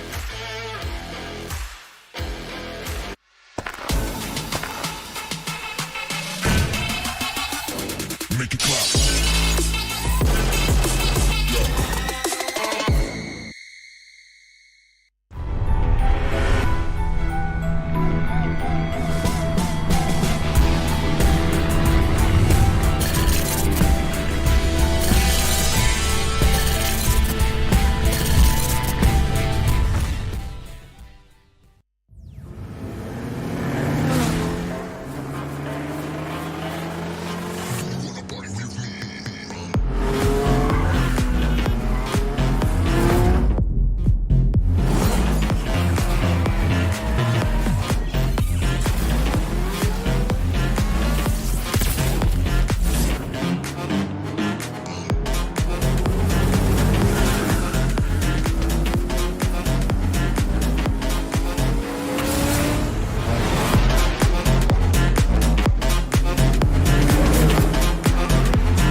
Hey, some technical issue. But yeah, now we are back with game number 3. In some time we will start with game number 3, so it'll be very interesting to see. But yes, this map of Sanhok was a very interesting one. Would love to see how does it continue. I mean, the next map will be that of Miramar, but this Sanhok, it had a lot of fun stuff happening. Absolutely. And again, we saw a new name rising up and Seals getting that victory. It was very important for them to secure one. They were able to squeeze one in. However, wanting to continue the momentum is going to be the goal for the team. But yes, Miramar again, and one of the matches where things can change because you need a lot of technicality to go through this one. Yeah, Miramar is going to be interesting to see. Now, another thing that I like to see is which group will sit out. So we won't be able to see them play this time around. But yeah, Miramar as a map is going to be very interesting. But talking about the map of Sanhok, let's have a look which player was the most valuable in terms of getting those frags. And it is Seals Kirito. Look at that. 5 elimination. Basically, this guy did not take a lot of damage on him too, because his healing just 40. Absolutely, with only 40, as in 38, healing for himself. There was quite a dominating performance coming in from the side of Kirito. A new name rising up for top players at this time. And I'm pretty excited to see what the team can bring in because Seals, with this victory, have opened our eyes towards one more team to look out for. Team Series Esports, definitely. They have been a team who I think have been performing consistently, probably getting 5-6 points every game, and now with the chicken they will definitely jump up quite a bit on the leaderboard. But talking about the top players, except for Seal, we also have Scooby in the chart, and even Fearless. So this team definitely had a great number of frags. Leo representing Mabetex, Venom DE, a good game for them. Dobby with 3 eliminations overall, but I think Venom DE, they also had around 8-9 frags and were able to end up on the 3rd spot. So a great job done by Venom D in terms of mounting a comeback. And if we talk about the overall summary, Domi had the highest number of assists too. Absolutely. Well done from the side of Team Seal. But yes, quite a lot of new names up here this time, and I haven't seen most of these names coming up onto the match summary just yet. And that's interesting because, again, Fritz, not only does it tell us that there's more names coming in, it also tells us that the competition is about to start getting more and more tougher. And when players struggle, we celebrate. Yeah, that's content for us. So Yes. it'll be interesting to see how these players play in the next following upcoming games, because I did see a lot of mistakes happening, especially DEADEYES guys just pushing outside the zone to get just 2 frags to their name. It just ended up getting 3 of their players eliminated, and then 3v4 just not being converted. So these mistakes, I'd like to see them being fixed as soon as possible. But other than that, a great game. Still, I'd say the other teams have to perform a little bit better. DEADEYES guys, not the best possible result. They this time themselves pushed them in the ditch. So that's the biggest problem that they had.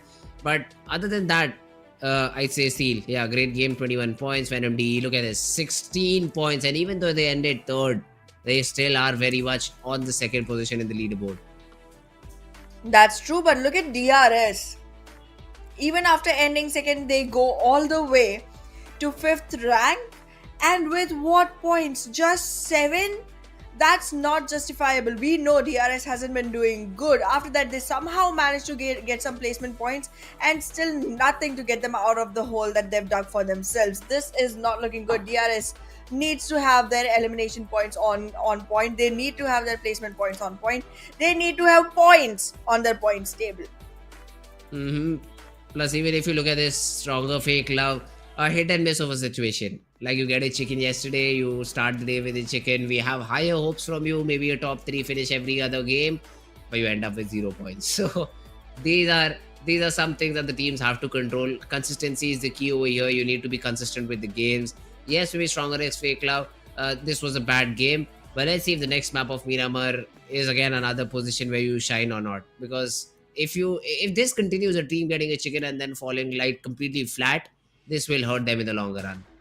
That's absolutely true. However, I do not want to take much away from Stronger Fake Love or NB Esports, Hmm. specifically on this map, because again, Sanhok is one that does not really rely on your technical skills as much as the other maps Okay. do. So I would really have to see one more map and their performance on that before I can go ahead and say that, okay, you are not being consistent with the kind of performance that was expected. Because then again, Sanhok, even though it's a very fun, very light map, Hmm. I enjoy watching it. Yes. It's not the best determinator of how a team is playing, according to me at least. I mean, yeah, I kind of completely agree, but somewhat you can decide the fight you choose, That's true. and then not being able to win it out is something where you will be judged in the overall game, in the overall standings too. So I'd still say stronger X fake love. 5-6 points is what I at least wanted from you guys That's true. after such a great start, after such a great overall game. Overall points table is also something which I'd love to see.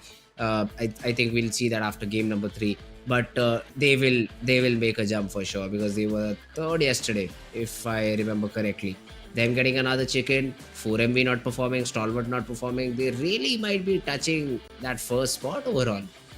Absolutely. I have high hopes of seeing 4MB getting dethroned right now, considering the Mhm. way the first two matches have gone. However, they still would have had one more chance, but I don't think they do. I think 4MB sits this one Okay. out. Oh, all right. So I think for so. I'm MB not sitting it out, completely sure though. it won't be a big of a problem because again, till the end of the day, these all these teams will be playing the exact same game, exact same number in terms of maps. That's true. So I think 4MB will definitely come back stronger in the next upcoming games. If not in this Miramar, then in the probably the follow up Miramar, follow up Erangel. Oh yes, even Arena is still left, Hana. So that's another thing Yes. that we'll have to look out for.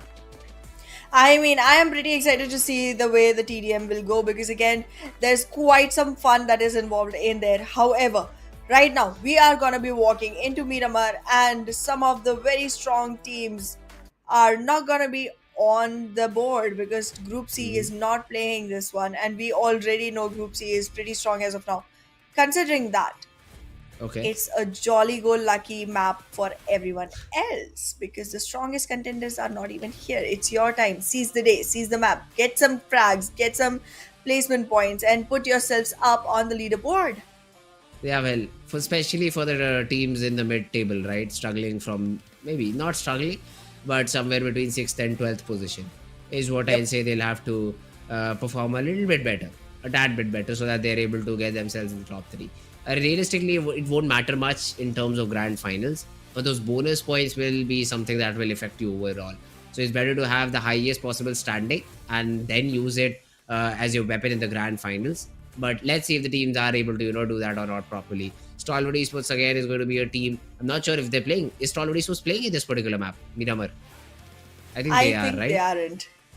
No, Oh, actually, they yes, they are. They are playing this one. They yes. won't be playing the next one. Yes. Okay, so then Stalwart Esports, if they are playing this particular game, then they have a really good opportunity to overtake 4MV and then maybe put a little bit pressure on 4MV and say, yeah, guys, we've already surpassed you.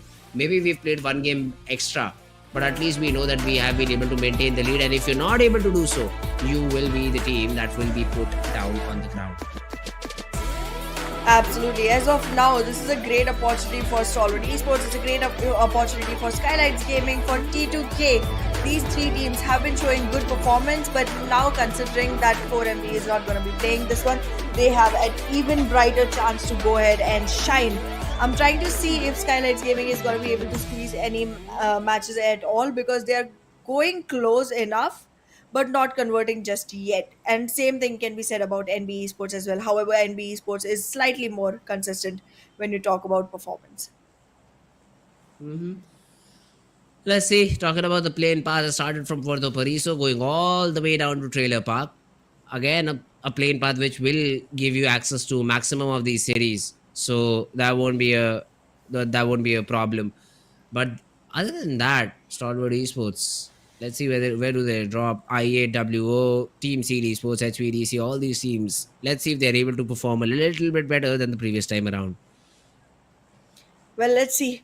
There's quite a lot of teams that need to show us improvement and impress us just yet. However, considering that the plane path is pretty optimal, not gonna be the best, but it's still not very bad either. However, most teams, because like going towards the northern regions, I consider a plane path that goes all the way from Junkyard through San Martin towards Montenuevo to be one of the plane paths that could be pretty optimal for teams. But yet, let's see. This time the circle. Oh goodness, the same run as yesterday. Are we gonna see Crater Fields keep staying in the center of the circle all through? Hey, let's see. If that's the case, Crater Fields will be a position that you'll have to go and check. So let's see Crater Fields how well or how important of a position that is. But for now, in terms of looting HVDC, southern side, probably southeastern. Yeah, you get the point. They are just trying to loot a city out here. Lost here is completely being captured by IAWO. Drop clashes. I do not see much of those this time around. Yeah, it's gonna be hard to find drop clashes just yet because again, one, the most scary team so far on the server is not playing, so you do not have someone that's carrying a target on the back. Two, this is slightly a more important game for groups A through E except C, because again they have one good chance to actually convert things without having to worry about four big teams. So I feel like that's what the focus is going to be on, and hence not involving into any early fights is something that seems optimal. But yes, if you talk about the circle, however, there's quite a lot of teams that still want to play it risky. Seal is all the way in Puerto Parecio, but then from there, coming back in is going to be an early move that you need to start with. However, we've seen teams just disrespect the first circle like anything. That's true. And if you want to respect the circle after getting that early loot, you need to rotate inside the zone as soon as possible. So that's another thing that you'll need to keep in mind. In terms of loot, I'd say teams like King of Spades is what I'd like to see. What sort of loot or what type of loot do they have after looting those nook and crannies of ruins? Maybe they also go to Trailer Park. If you talk about Deathstorm and Faisal, they literally have not a lot of compounds to loot in. So they basically are living off of small areas. They just want to get the best possible weapons out of there. And if the timing is not correct, they also might just run into the place of NBeSports Sahana. So that will also be a troublesome situation for them. Trouble is going to be almost everywhere, and yes, running into NB Sports is going to be one which you want to avoid as far as possible.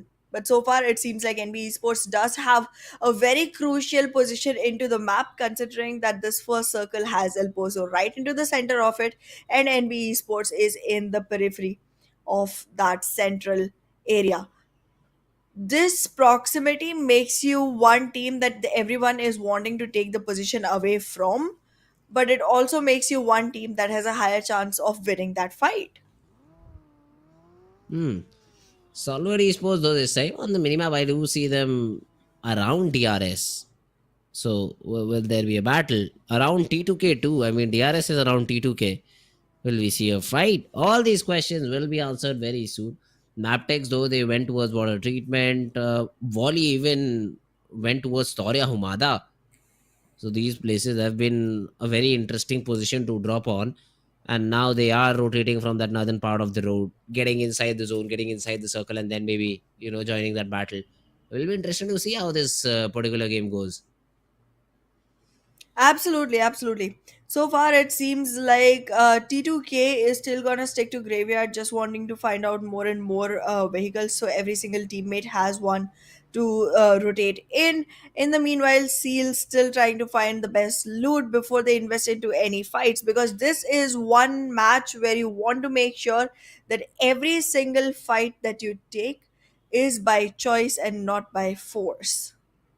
The more you enter into forced fights, the more likely you are to lose that. That's correct. But let's say for now, Sealy Sports, the defending champions, correct to say that of the previous game. But yeah, the map was different. So realistically, it would have been a different. It would have been stronger FAKELOVE. But they, I think so, are not a part. We'll have to check. Other than that, wait a minute. We do have a fight. Mabetex CMF Degree has been able to get that knock onto the player of Team Raw, but the answer back from Praveen is a little bit too strong as he's able to take down two. And Malik and Praveen both will be taken care of by DEADEYES CMF. So Raw Fish and they lose quite a bit of players, and the same thing will happen to the players of Team NBeSports as well. Akazi is trying to control the situation over here. Nova stuck in the container, will be buried right there. Oh, NBE Sports just capitalizing pretty well onto a fight in hands, making sure that the conversion is in their favor. Walking in with the nade right onto Leo, trying to convert one more, misses slightly, but Fistboy ready with his punches to blow. So far, oh no, get knocked down. Now, two players from the side of NB Esports are knocked, but two players from the side of Leo are completely picked off. It could be a beneficial situation if the fight can be rewarded well. A great cover coming in from the side of Akash, but he is spotted and then shot at. Kyojin and Mondo, the remaining two players, Slipknot, drop to very little HP, and the push happens from Kyojin. He does not find the pixel. Slipknot, he pops in the first aid, but has been reduced to very little HP in the very last second. Will be taken down. And NB Esports, they will have all of their players surviving. Even though Mondo just burns onto his own body. Burns his own teammate inside the body, but the revivals will come in, and NB Esports. All these four frags flow their way, and they will have a lot of loot to just get off from the players of Team Leo Esports. Absolutely. This is one of those times where you celebrate because you have lost nothing and gained way too much in way too little. Yes, the players were knocked, definitely. Yes, it took time, definitely. But it was so early in the game. The confidence on NB Esports right now must be soaring heights. Every single player is surviving. Every single player is going to be able to find so much loot to their hands, to themselves, and then go forward, invest into more fights, and then rinse repeat. Hmm. JME though, look at this. Nobody is so low on HP and action. Again, just on top of the world with the buggy. That's that's something I love. You can just drive a buggy straight up, or also the pickup truck if you use it in back gear. It can be driven up this particular hill. But then while coming down, the buggy is, I'd say, relatively bit safer because the pickup truck takes a lot of damage while falling and sometimes bursts too with you in it. So buggy is always a safer option in this regard. But yeah, let's see. Nobody heals himself back up. Also rotates away. Action also just moving away from action for now. But wait a second. Slayer sir knows that Dante is in this position. Now BIT has already lost a few players in the process. Finally, Slayer will strike as soon as Dante went inside his vehicle and be able to get that first frag. Hmm. Slayer with that first frag, trying to make things easier for the side of DEADEYES, guys. However, the circle is going to be one big priority that needs to be kept on top. It's not very far, but it's going to be very difficult to enter into. The rotation might have to shift a little towards the southern area before actually making it right into the circle, because inside the circle, you know who's there? It's Stalwart Esports alongside JMEX, and those two teams are looking for praise right now. They both are trying to get more and more numbers on their frag board. In the same time, we can also see Bad Intentions trying to make it in. Oh no, this is gonna be a tough fight for Bad Intentions once they enter. Galsen gets taken down. Stalwart, they find that first fight and they are happy to take it. Even JMEX is around the corner. So let's see how much can action come in over here with the third party, because some backup is being provided by the remaining players of Team Stalwart Esports. But I think, yeah, they just back off. They say one flag is good enough for now. We do not know how many teams are there up top El Pozo, so it's better to just fall back, relax, and let the zone close in. And after that, we will be moving inside the zone. So it's a good decision. It's a good decision made by that particular team. Let's see. NB Sports, though, they would love to force the fight. Frag not optimally using the buggy because it just rolled out twice. And do I see smoke out of that buggy? So it won't be safe enough to ride in it. Action though, spotted down. Nobody trying to take some shots, but a red dot won't do the job at that particular distance. This is not the easiest situation for JMEX, but right now, trying to fight NBE Sports definitely seems to be one fight that they want to be getting out of. However, that does not seem like a possibility. Nobody still trying to go ahead and regroup with the team, and the situation just just keeps on building more and more pressure onto both teams. They are kind of getting restless one after the other. In the meanwhile, though, IAW finally getting a frag for themselves. Hmm. Seal though, Fearless goes down. Scooby has been able to trade out Viper in the process, but look at the HP bars. Scooby and Kirito are the only two ones left. Now, there's a nade in hand, because of which Wadu will be taken care of by Kirito. A nade from your own teammate. He expected you to get knocked out, I think. That's why a nade was tossed in the process. Now, Coldness cannot be brought back up because Octopus will just bleed out entirely, but Fearless will. Fearless has been brought back up, and Seal, they need to make a decision. Do they go for the revival onto Fearless, or do they just get out of here? That's the biggest question. Kirito now pinned down, being shot upon, and I8 they are looking to secure some frags onto the players of Team Seal. Team Seal still not able to get back, reset themselves, and already being slammed in by I8. I8 this time with three players on hand trying to go on to Seal. Knocks one. Kirito is already down on the floor. And the one team that was going ahead trying to be securing another chicken after one gets taken into trouble. Nades are being tossed in. Both are going to be a miss. But will this cause more ruckus? Yes, it will for sure. I8 What a rotation trying to from pin Domain. people down. What a rotation from. He wanted to cut off the players of Team Seal, and he almost did. Just missed them by like 5 seconds and some bullets. Almost takes down the passenger too. That was a great move attempted over there by Domain. Only if it would have paid off. On the other part of the map though, we have Stalwart Esports being taken down the players of Team BIT. Knight has been able to take down Tops. Action goes down too. So bad intentions really are kicking the players of Team Stalwarts right now. They sure are, but right now it seems like Crater Field is gonna be one place to party because Mabetex Esports already going on in there with raw officials and soon DRS trying to pull the fight into Crater Field. Again, one very crucial position. However, I8 in the meanwhile still trying to seal off things onto Seal, but losing players in the process. Not one thing that you want to invest in. Raw Esports, in the meanwhile, though, gets completely taken down by Mabetex near Crater Park. So, a lot of fights happening all around. Seal trying to get another frag onto the player of Team IAWO, but then that's not going to be the case. They just run away in their buggies, in their vehicles. And now even Seal has to move inside the zone. Let's see the route that they choose.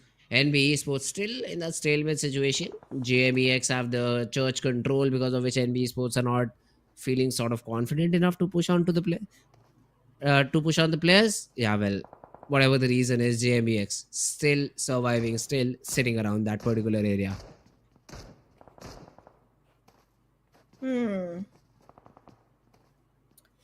JMEX and NBE Sports on a stalemate situation, still not finding a way for themselves. However, this time I really do feel like NBE Sports might be able to make this through. I'd say Mabetex, because I see them. They are very close to the zone. They have all the northern part of this zone under control. The only thing that they have to deal with is the teams coming in from the south, and all these teams coming from down south will just fight amongst each other and probably give Mabetex Esports a free chicken. That's what I feel over here. So let's see Mabetex if they're able to do it. For now, the NB Esports, they are trying to take some shots out of their opponents, not connecting any, because it's a very long range battle. Look at this Kyojin. He is just spraying the mini like an M4, so these bullets obviously won't connect at all. Just maybe throwing in some damage on the vehicle is his objective. Well, the objective is really getting accomplished, I would say. Sure. But yeah, in the meanwhile, Red Eyes guys already trying to put some bullets under disguise and make sure that Stalwart Esports is again left with only 2 men surviving. But don't you already know that's enough for them? That's all they want. That's all they need. However, look at the area control that has been squeezed in by Mabetex Esports. I feel like your words might be coming true soon enough. Yeah, Stalwart Esports. Let's see though. I mean, how does How do they decide to play after this? Because as you said, they usually just play with two players standing. This time around, it's Nirzed and IC. They do spot the player of Soul. Fearless has been taken down, and the spray continues to get that frag too. And somehow Nirzed survives because his opponent is not able to hit the shots correctly on time. Now I see he is trying to throw some smokes out, make a smoke wall, and then get inside the zone through it.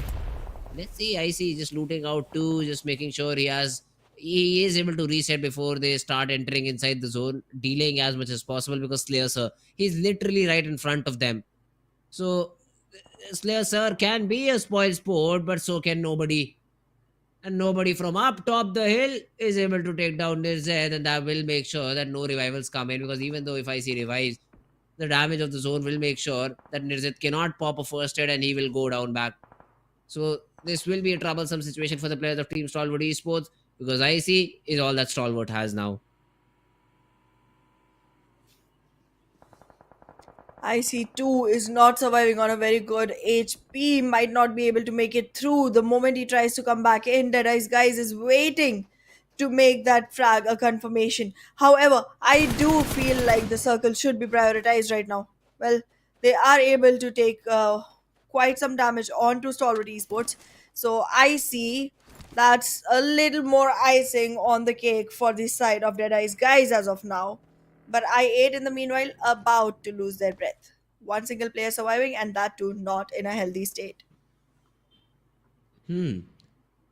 JMEX though, they find themselves at the foot of a hill. So probably they're covered from three different angles and only have to watch one. Let's see how do they do in that situation. NBeSports though this time around. HVDC Sanchir will come in and take down Fizboy. Now that's a frag NB were not expecting to lose, because Sanchi was nowhere near the picture, but suddenly comes in, drops the player around the house, and even eliminates him down. Look at this, the split that NB has right now. Kyojin, Akaz, Mondo. If I'm correct, yesterday as well on the map of Erangel, NB Sports lost because of a split like this. 4MV, the first game that they won was in a similar fashion. Just like one by one, they went into compounds as a group of four, and they were able to take down the players of Team NB Sports. And once again, they are falling prey to the same pattern. Finally, Kyujin and Mondo just decide to be together and play as a duo. But Snipe, he also wants to have information about this area, because JMEX, they now actually have to leave this compound.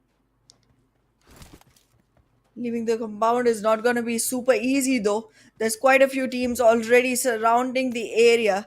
JMEX on one side, you have Deadeye's guys on one side. Even though Deadeye's guys might find it really difficult to actually get an angle onto this height, it's not gonna be. Oh no! Wait a second. That's some damage. That's some unexpected damage.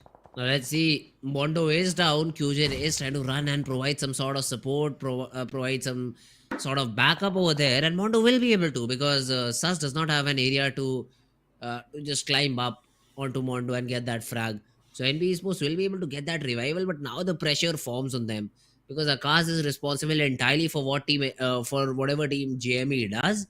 Whereas Kyujin and Mondo would like to restrict the movement of players of Team Red Eyes guys now. Team Deadeye's guys. It is gonna be hard for them to actually even try and get back up. Even if they do, they have to face off against the JMEX, and JMEX will not leave that room open just yet. They might have a hard time if the circle favor does not stick with them. In the meanwhile, though, Kings of Spades trying to walk in from the northwest of El Pozo. Mabetex Esports following down on the same path, and DRS coming in from the north. All three teams might have a battle in hands, but after a while, it is going to be a cold situation for a long time. However, Creative Fields, the positioning on HVDC, optimal.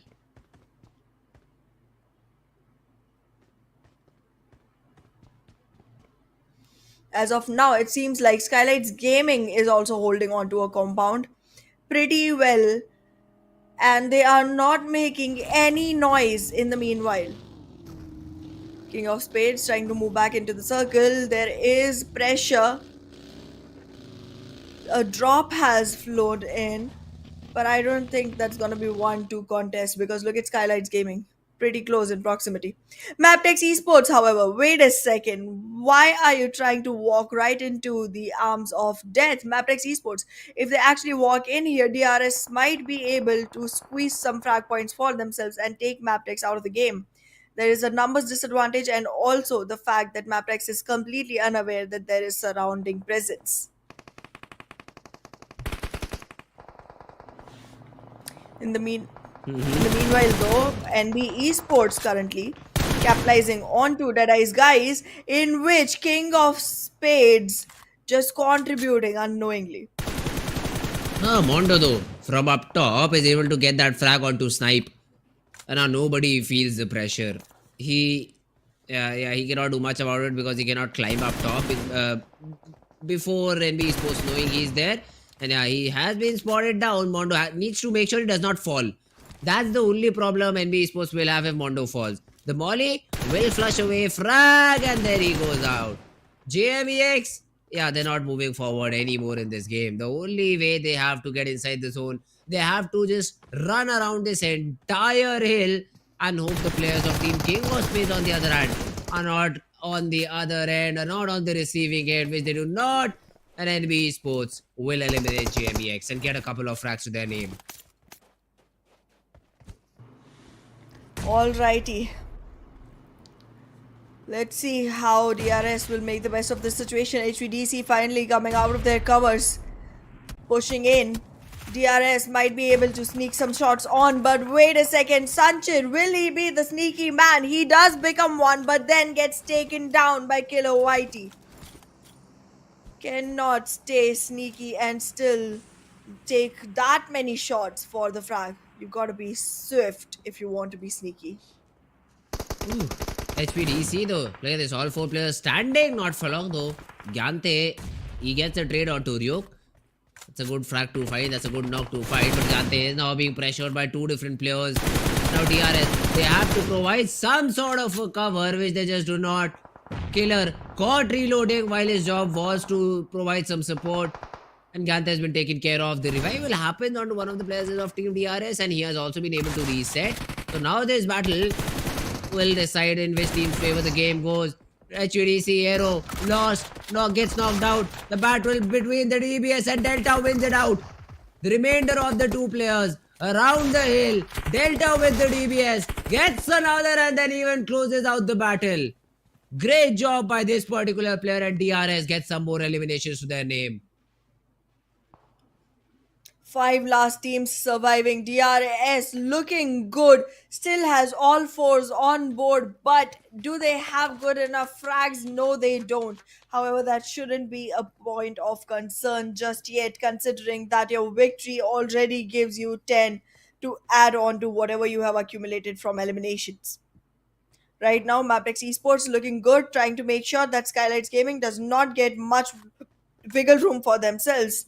Desert already has an idea of where SKYLIGHTZ Gaming is camping and soon enough, might see someone jiggle out. Mabetex though, they are not inside the zone. 100 meters is the distance that they need to cover. And for now, they now will be gatekept by the players of Team King of Spades, who are literally on the edge of the zone, and Desert will essentially have to fight his way inside the zone. So let's see Mabetex. How do they want to play this particular game now? Because getting inside the zone is going to be a little tricky. Wally on the other hand, try to get away, but spotted down by Gyante, and the knock is there. DRS, a great knock onto Wally. Amazi has to be just left away. He was trying to move inside the zone on foot for some reason. And yeah, he will be taken care of. Mamba tosses a nade. Leo goes down, but the frag might just be stolen away by Killer. Yes, it is.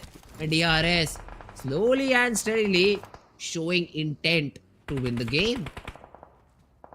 They sure are. However, you cannot count SKYLIGHTZ Gaming out just yet. They too are surviving with 3 players on board. Very close to King of Spades and already in a lot of control towards the southern region of the circle. soon enough. However, we are going to see one more shift coming in. The circle already causing damage onto Wally in an irrecoverable position. Wally tries to struggle through to live another day, but then a shot will come from the side of DRS, closing it off for the side of Mabetex Esports. And now King of Spades already walking into a fight with DRS, while NBeSports tries to third party, and all of this is being silently spectated by SKYLIGHTZ Gaming.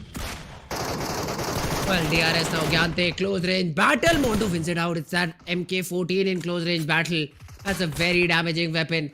NB Esports, they have lost a player, but Akash has been able to get that trade. He will also confirm those frags. So NB Esports still in contention. Nate being cooked. The molly is a little bit better, I'd say. But Akash stacked out with very little HP. Needs to get that retrade. DRS on the other hand also have to fight against the players of Team King of Spades. XOXOX is very low. But I think Rules does not know this. Tosses a nade. It connects. No, it does not. It just bounces right off the back. Gyante gets taken down. DRS. They just one by one fall prey to two different teams and have been eliminated out of the game. And now is the time for SKYLIGHTZ Gaming to shine, because King of Spades is gonna be busy fighting on with NBeSports, and in this ruckus there will be a feast waiting for SKYLIGHTZ Gaming to third party onto. Even though they are having the greatest compound onto this area, but they are gonna be in tight situations if the circle does not favor them for long, because again, they are gonna have quite some hard time trying to climb back onto the hill, because the height advantage is gonna lie with NBeSports. All they have to do is wait and hope that NBeSports gets taken down before they have to contest the position. However, right now, Sekujin already aware of the situation, trying to make sure that he's watching both the angles, one after the other, and King of Spades waiting for the right shot, the right opening to make NBeSports a mystery, a history for this map. King of Space, this is the second time that they've performed better on the map of Miramar. I mean, till now they did not have a lot of presence.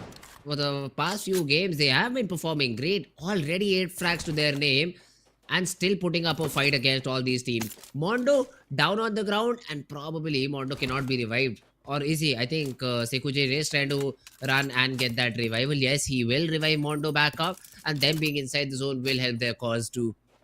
So, King of Space, even though they get that knock, it won't matter a lot. All of this MG3 dishes out a lot of damage onto Mafia Ninja. The knock is yet not there. A follow-up nade. If this connects, it could be a problematic situation, which it does. Deathstroke with that knock onto Mafia Ninja. Pressure all over the squad of SKYLIGHTZ, as this 9th zone will force you closer towards the center of the zone. Oh, the center of the zone still has SKYLIGHTZ Gaming in the heart of it, but now they are having a knocked player that needs revival. 3v3 situation already arising between NBeSports and King of Spades. Those two teams busy between each other, giving opportunity to No Fear to actually go ahead and capitalize, but the circle will move in on him and get him taken down. Now it's gonna be a very difficult situation for SKYLIGHTZ Gaming as well. NBeSports looking like the stronger team right now among the three, with every single conversion possible coming in from their side. SKYLIGHTZ Esports losing one more. This is not the optimal situation that they were waiting for. Yeah, well, NBeSports, Sekujin, he is just trying to survive over there. Mondo even patches himself back up. Now, the fight between KS and the players of Team NBeSports is the one I'm looking forward to. Because SKYLIGHTZ, for them to move inside the zone is going to be a very tricky spot, because they will be spotted by both these teams and shots will be taken down. Deathstorm gets a knock with a weapon and then a nade too. Now, that's a great way to find some openings, but has to just first of all convert this fight against the players of SKYLIGHTZ.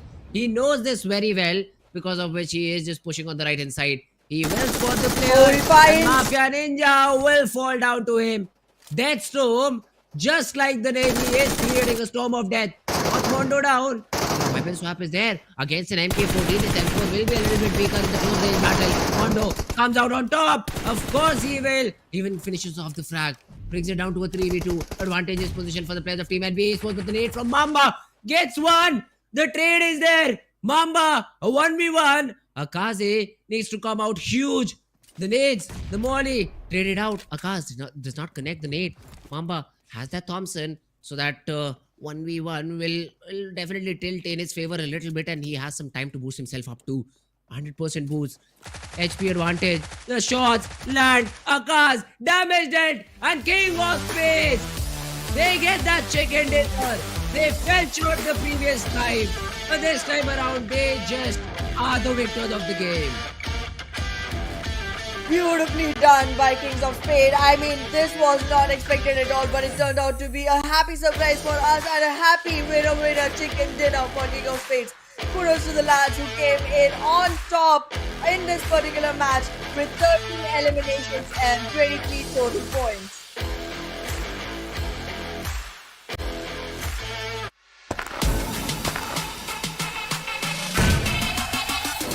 Make it clap.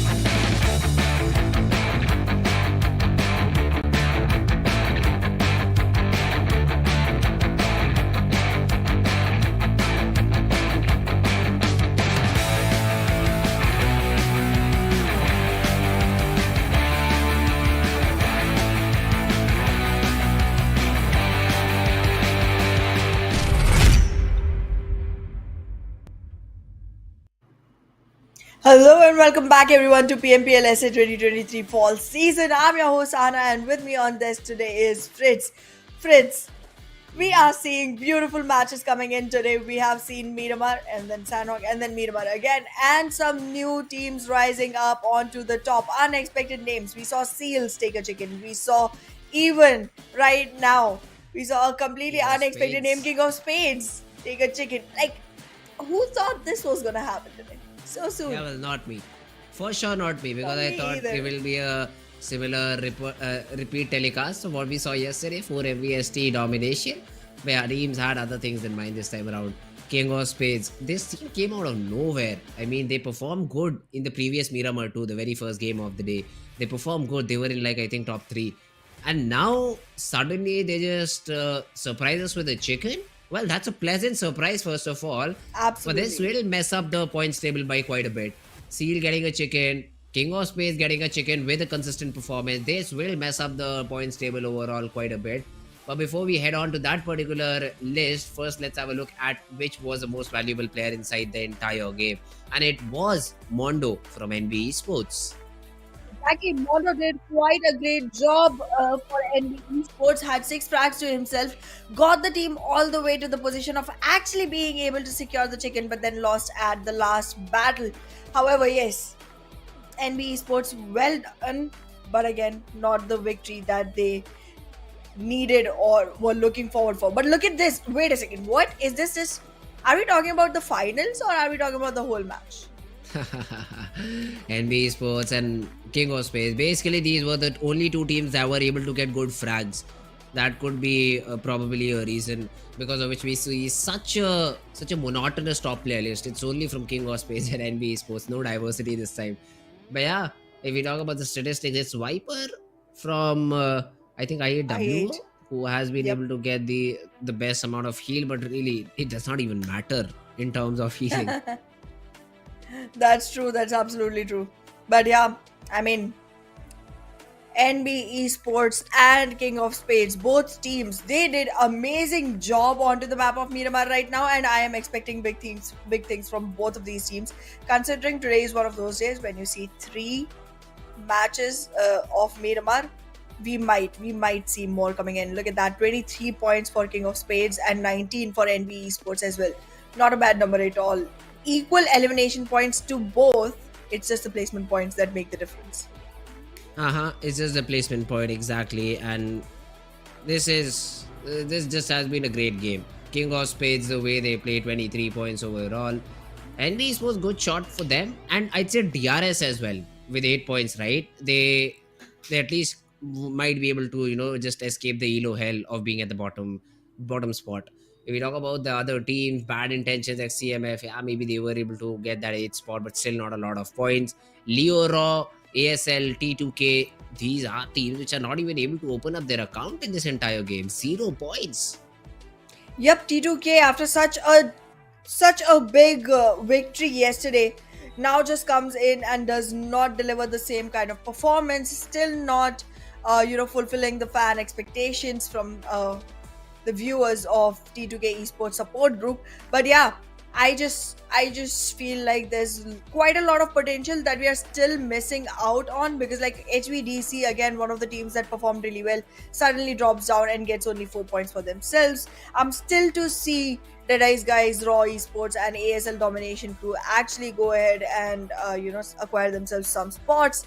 But yeah, King of Spades literally jumped all the way into top 5. Hey, I'm surprised to see 4MV still out on top and they have maintained Yeah. their 6-point lead. But it's a close call because stronger FAKELOVE, they're just 59 points.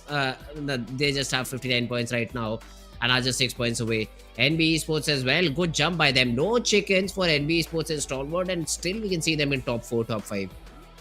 Yep, both the huge mega dominating teams right now are gonna be the ones that do have 2 more matches left for the day. So they are gonna be ones to watch out for going forward. But yes, Mabetex Esports, I do have great expectations from this team all the time, but they are still to show up and get themselves any chicken dinners just yet. Same goes for JMEX as well. Also, DEADEYES guys. These teams, they are giving me hopes, but they're not giving me results just yet. Oh, yeah, that's correct. I mean, they definitely need to just give us some good games. That's what we want. Venom D, a team which was in the bottom 3 now, sitting on 14th spot. So that's a good jump too. I mean, it's all on back of 2 games where even though they were not able to get a chicken, they were able to get good points. But that's what we want right now, especially for the team Exactly. on the bottom. They are just looking forward towards at least qualifying overall for the grand finals. It'll be tough, although, but let's see if they're able to make it happen out or not.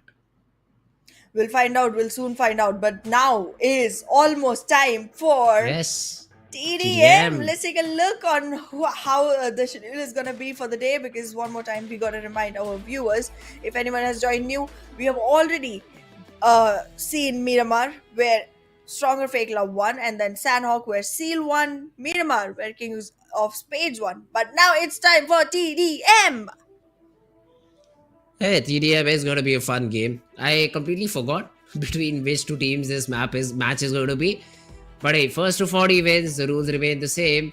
Yesterday we did see a very passive approach from both the teams. And even though one of the teams won, it was just by 6-7 points. DRS were able to almost mount. Oh, sorry, DEADEYES guys were almost able to, mount a comeback. They were, although finally defeated. But yeah, a very slow paced game. I hope for a fast paced game today. I just want guns blazing, both the teams Yes. just going in and pushing and getting those frags. Yes, absolutely. But well, we'll find that out in the game itself, because the Let's game is go. going to be pretty fun to watch. And this is single elimination. So whichever team loses, loses. No more redos for you. It's going to be Seal versus Venom DE. Both teams struggling actually onto the main leaderboards. But now is a chance where they can actually go ahead and dominate. One of them will get to dominate. Let's see, Kirito has a cheeky angle. And even, yeah, Venom DE, they are also playing it out passive. So, exchange of nades, Riley brought down to very little HP, and Kirito managing to find that frag, although the trade is there from Krita. So, no early advantage given by any of these teams.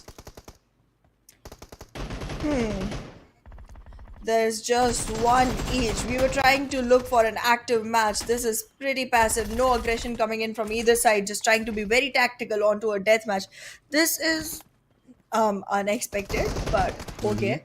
I feel like soon enough we'll see them picking up pace, because there's just 10 minutes that you get to be at a winning situation in this particular mode of PUBG Mobile. But right now, Seal just trying to walk in onto Venom DE all the way towards spawn.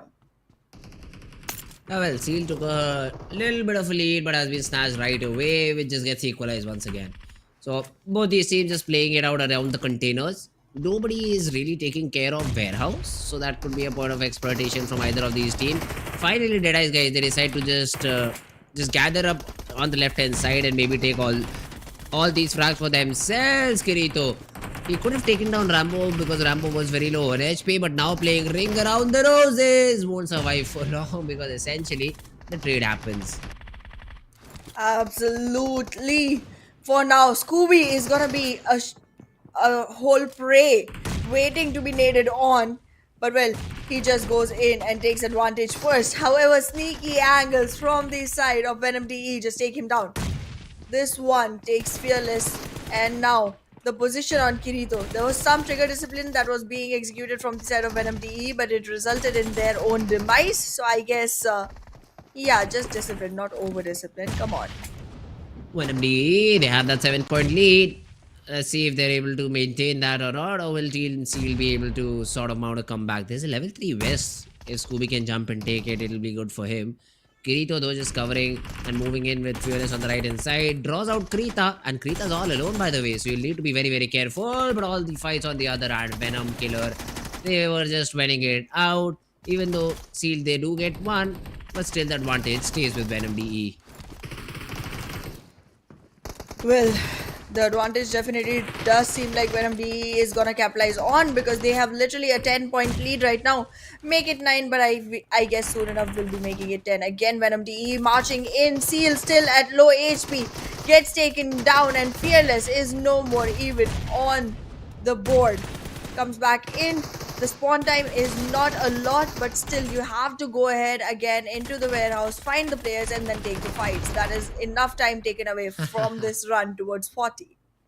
I'm not sure why do we see M4s against AKs and Grozas, because in close range you really wouldn't be having a big chance against a weapon that literally devastates you.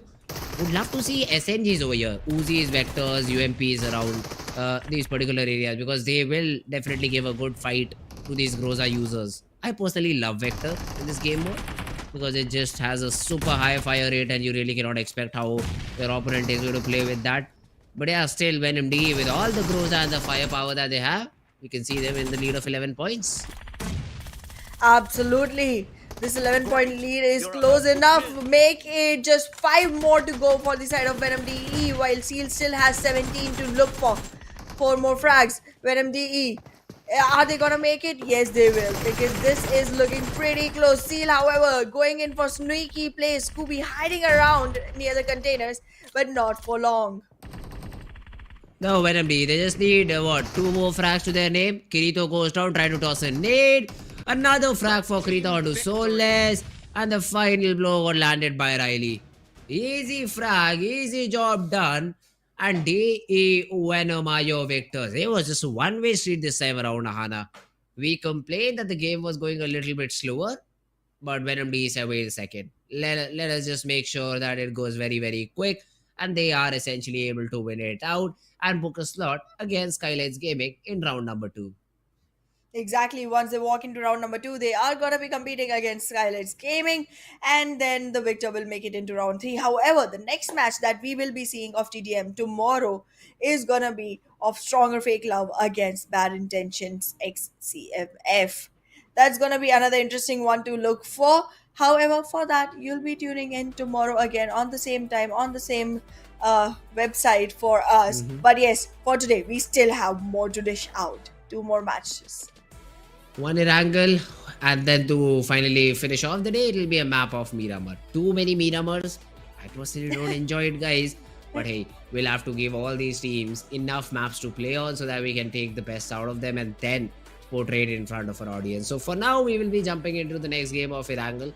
I'm very excited to see that particular map since it'll be only shown once today. And I do see a lot of teams feeling a lot more comfortable on Erangel rather than Miramar. So the group sitting out, alas, guys, unfortunate for you, cannot say anything else other than that. But you'll be missing the action on Erangel. You can definitely watch and make counter strats on the day when you'll play maybe 2 or 3 Erangels back to back. But for now, you'll need to sit it out and just let the other teams play. So that means 4 MV, IHC, all these teams will be coming back into contention. And let's see how they perform in this map. Well, we'll find out soon enough, because we are about to dive into the map soon enough. But yes, Erangel. this is gonna be one in which Group D sits out. That means quite a few teams are gonna miss watching this green lush island that is recovering from the damage that was caused to it yesterday. That's the reason we cannot have too many Erangels today. But yeah, Okay. what are your expectations like? Do you think we're going to be finding another new name, or do you think there's going to be some pioneer trying to, you know, I'd unfurl say their own everything flag just depends again? on the first circle. Everything depends on the first. If Okay. it's down south, 4MV wins it straight out. No doubt It is down whatsoever after south. that. I'm telling you, Uh, it's down south. it, your predictions have not been correct till now. Neither have Oh, mine. So excuse me. we won't talk Excuse about me. It predictions. was two down south circles even yesterday, and yesterday You did also I not had predicted predict the it. same. I did. No, I you said it did should be not a down predict it. south. You said it might be. Might I does said not I count. want it to be. Yeah, neither that also does not count. Wow. So yeah, exactly. I want it. I also want this game to end in 5 minutes. Now, if everyone just dies in the next 5 minutes, it does not mean that my prediction was correct. It's not a prediction. It's just you hoping for something to happen. So that won't be counted. Alright. And no, I don't think so. It'll be a southern circle because hey, come on, we only get one of those during the entire game. But hey, let's see. We as soon as our producer asks for a prediction, we will be having some information to give to him at that point in time because he usually asks it after the first zone. But yeah, we will be jumping into the map of Erangel very, very soon. All these players already. I'm excited to see the players are stronger as FAKELOVE too. So let's see how do they perform. Absolutely. This time our plane is going to be going all the way from Novorupnoy up to Suvarni. This seems like a good plane path for all the teams that like to be on the eastern side of the map, and north to south everything will be covered. Georgiopol is not going to be very far. You can glide onto it. However, Quarry, Primorsk, Ferry Pier, these areas are not going to be close in range. You have to be very careful which poison you're picking as your drop spot because it's not going to be easy. It's definitely not going to be easy at all. But for teams like Stalwart Esports, 4MV, this is a very favorable playing path. We will just drop in. 4MV will go towards military base. I don't know where Stalwart Esports is heading. Probably towards the containers of Novorep, because I do see a split drop Yep. coming in, and I see will be just going towards the houses around that city. Absolutely, and even 4MV is going to be going to their main location onto Sanhok military base itself. Milta Power being acquired already by Demo and his squad. Let's see. The western region towards the central map completely seems empty as of now, but I feel like there will be some moves coming in. But yes, I do want to see a southern circle one more time. I just love southern circles, and I won't mind if it happens every single day. Yeah, I predict this time. I predicted. Okay, I said it This even time on the I'll give it desk. to It you. is gonna be a southern circle. Yeah, yes, All right, yes. but yeah, well, then I'll stick with 4MV because this zone Yeah, literally shouts same. 4MV all over the board. We'll still have to see where the second circle moves because sometimes it goes all the way north and the main island is still in contention. But I really feel bad for especially team T2K this time because they're literally on the opposite part of where they need to be. Severny Yep. shooting range, that's the split that they took, and the zone goes all the way down south military base.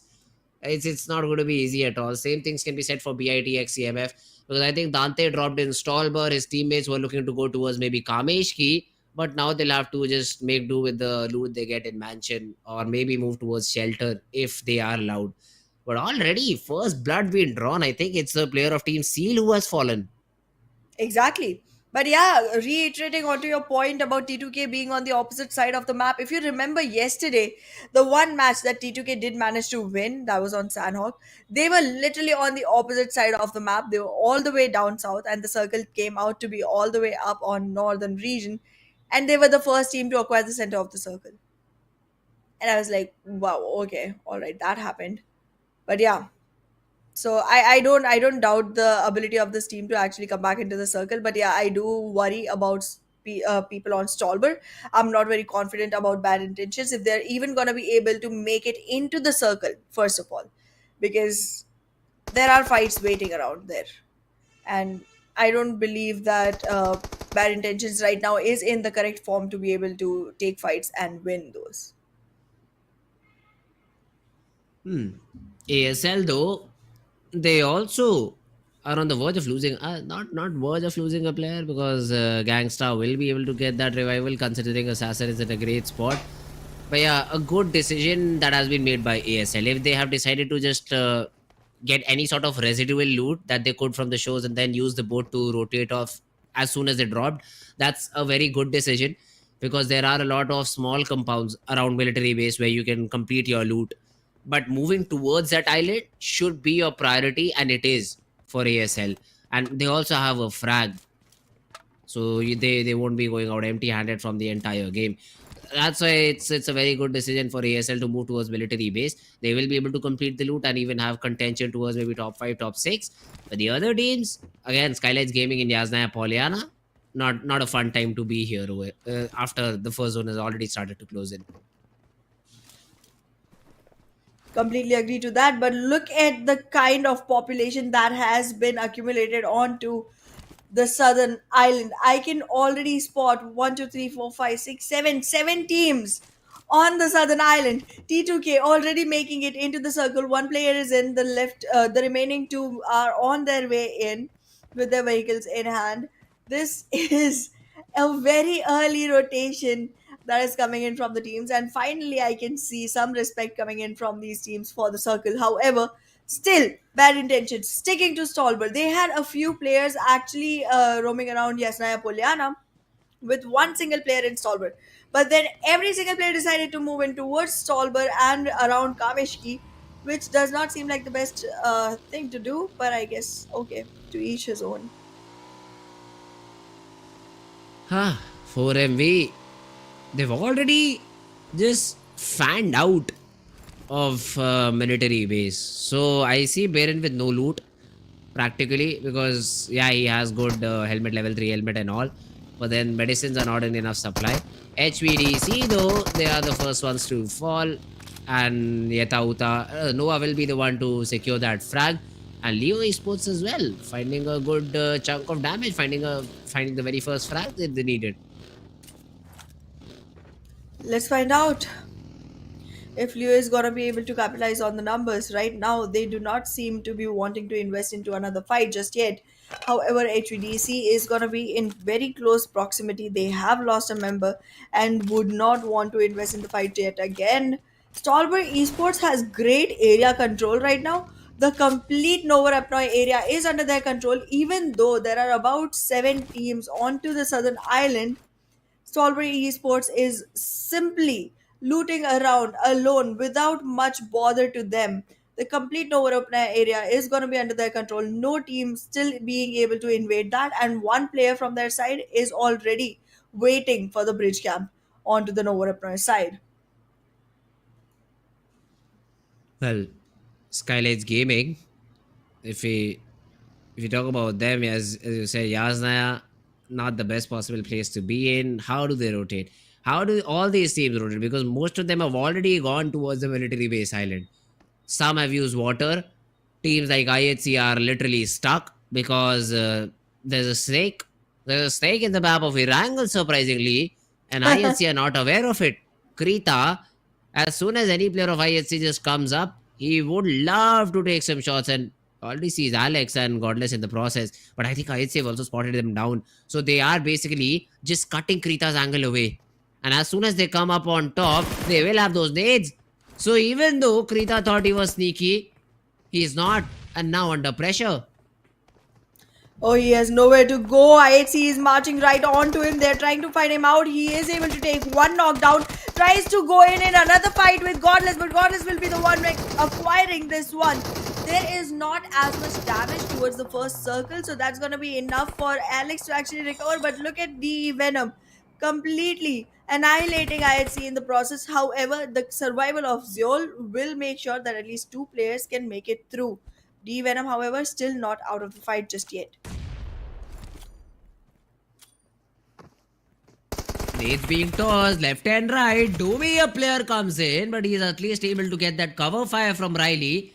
Godless finished off. DEADEYES guys are the ones. Oh, sorry, D Venom are the ones who will finally finish off this fight. They did get a little bit of assistance from the players of Team ASL.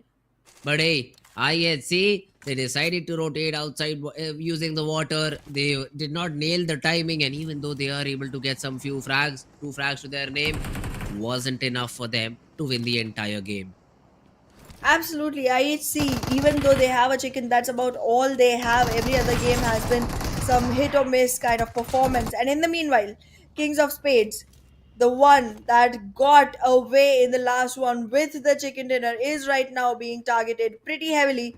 And also, high voltage DC is getting taken down by 4MB in the process. Trades are coming in though, and HVDC might just be able to deal heavy damage to 4MB, considering this time a huge early rotation shifted onto military base.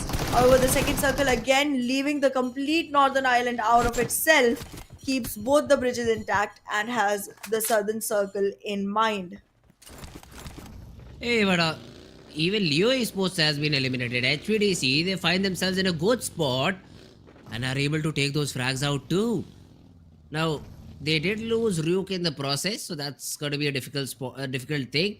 And even 4MB, it feels like they are in trouble. I see only 3 players. And Baron is also knocked out, so 4MB essentially left with just 2. Is that the case? Absolutely, 4MV does need to go ahead for the revival, but is it gonna be easy? I don't think so because Sanjay has his eyes set onto the reward, which is gonna be picking players off of 4MV. The shots are coming in, but there will be one more smoke being used. In the process, Rogue finds time to go ahead and regroup with Sanchir, and these two players are gonna find their third soon enough. In the meanwhile, however, 4MV does get the revival done, and that's about it. Rick, only one bullet could have done the trick for ASL, but they're not able to connect that shot. Anyways, hitting a player on bike is very, very tough. And Rick will escape for now. Where does he stop to reset? Because this entire island is filled with a number of players. Also, do I see BIT and another team on the minimap trying to rotate towards Novo Repnoi with a boat and then coming out on main island? That's a big rotation. It is, it sure is, and DE Venom alongside BIT are trying to go for it.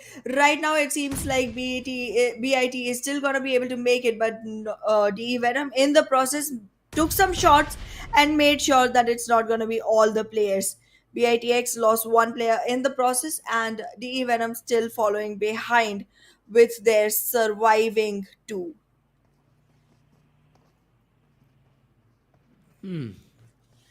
STFL, I mean, the problem over here against the fight with the team SKYLIGHTZ Gaming is the time. For now, they are on the edge of the circle. Plus, there is no bridge camp. So SKYLIGHTZ Gaming are in a deep troubled situation now. One of the players is already out of the game. Nima just gets blasted off the earth. And yeah, SKYLIGHTZ, as soon as they just lose these 2 players, they have to adapt and they have to have a follow-up plan. They cannot use the bridge. I think they'll just dive into the water and try to swim their way inside the next circle. That's the only option I see for them now. A completely western shift coming in from the side. And now the Novoripno bridge is being used by SKYLIGHTZ Gaming and Stronger FAKELOVE to walk in. However, as I mentioned earlier, it's already being watched by Stalwart Esports, and that's going to be a hard fight. In the meanwhile, Seal gets taken down by DRS. I'm going to go with Stalwart Esports on this one. The way they're holding on to that camp on the bridge rotation, I feel like they might just have a great opportunity and taking this one home. I still stay with 4MB. No, I mean, yeah, even though they don't have a lot of players left, it's just 3. I still think that they have a very strong position inside the zone and they know how to convert it out. Now, STFL could have been a good bet too, but now considering they do not have the zone, they are just trying to fight it out and get as many points as possible with these fights. Nima, close range battle. He does see Senior in the process, but is just focusing on finishing the frags right now. They even were able to get one of the players back up, SKYLIGHTZ. So the knocked player was brought back into the game, and now STFL are facing elimination. The nade does not connect, but Nima has been dropped to HP, which he cannot recover from. He will be taken down by the play zone if he does not pop the first aid in time, which essentially happens out. Although, no fear from behind just comes in, guns blazing with the DBS, gets the couple. But yeah, SKYLIGHTZ Gaming, I think their way over here ends, and they will be eliminated outside the blue zone now. Absolutely. However, one more team needs to make it into the circle, and that is going to be Stalwart Esports. It's not going to be very easy. They have to stick to the shoreline to make it in because everything else is already occupied. That was a long time that they took to actually come back in, and look at how fruitless it was to actually go ahead and keep camping a bridge which wasn't even used. I mean, yes, SKYLIGHTZ and Stronger FAKELOVE were trying to cross through it, but they had a feud between themselves itself before Stalwarts could take any icing off of the cake. In the process, Mabetex Esports already finds themselves a spot inside the circle, and Stalwart Esports still struggling to find out the perfect rotation. Walk to the shore, guys. Walk to the shore. Stalwart Esports. They are now being just pinned down because as soon as they try to get in, they see Mabetex. Now they are trying a different route, they are trying a different place, but I'm not sure if they will be able to find success over there or not. Do not see any other team on the minimap though. It's only Volley who will try and contest and hold this compound. So Mabetex will need to just reach there and provide some support to Volley, or they can do that. Volley just uses his vehicle and runs away. Nima though from SKYLIGHTZ, oh, that's a bold move. He goes for the watchtower, has been spotted down, and Stalwart Esports could take shots on them anytime soon. No Fear as well joins Dima in that particular area. So SKYLIGHTZ from somewhere and somehow battling against the blue. They are able to get inside the zone, at least for now. They sure do, but SKYLIGHTZ, are they going to be able to make it further? Because they have only 3 players surviving. So does 4MV, so does Stalwart Esports. However, the numbers of frags are going to look good on SKYLIGHTZ Gaming as of now. ASL this time giving some promising performance. Let's see if they are going to be able to convert anything. All 4 standing with 4 frag points to the name. I am having high hopes from the team right now. In the meanwhile, however, Mabetex Esports still trying to get the rest of the players to regroup inside the circle because this shift has left Venom DE, and DEADEYES guys all outside the play zone. See, Stalwart Esports though, they've lost action while they were trying to rotate in. So they will be in a little bit of a tough situation. IC is trying to flush out the player of SKYLIGHTZ Gaming. No Fear has been spotted down. A nade and a molly being combined. No Fear will be in trouble. If the nade connects, SKYLIGHTZ will have to come and get that revival out too. There is a smoke that has been thrown in so that no more throwable, no more utility can be tossed in by IC in this particular compound. And IC also respects that thing, I think.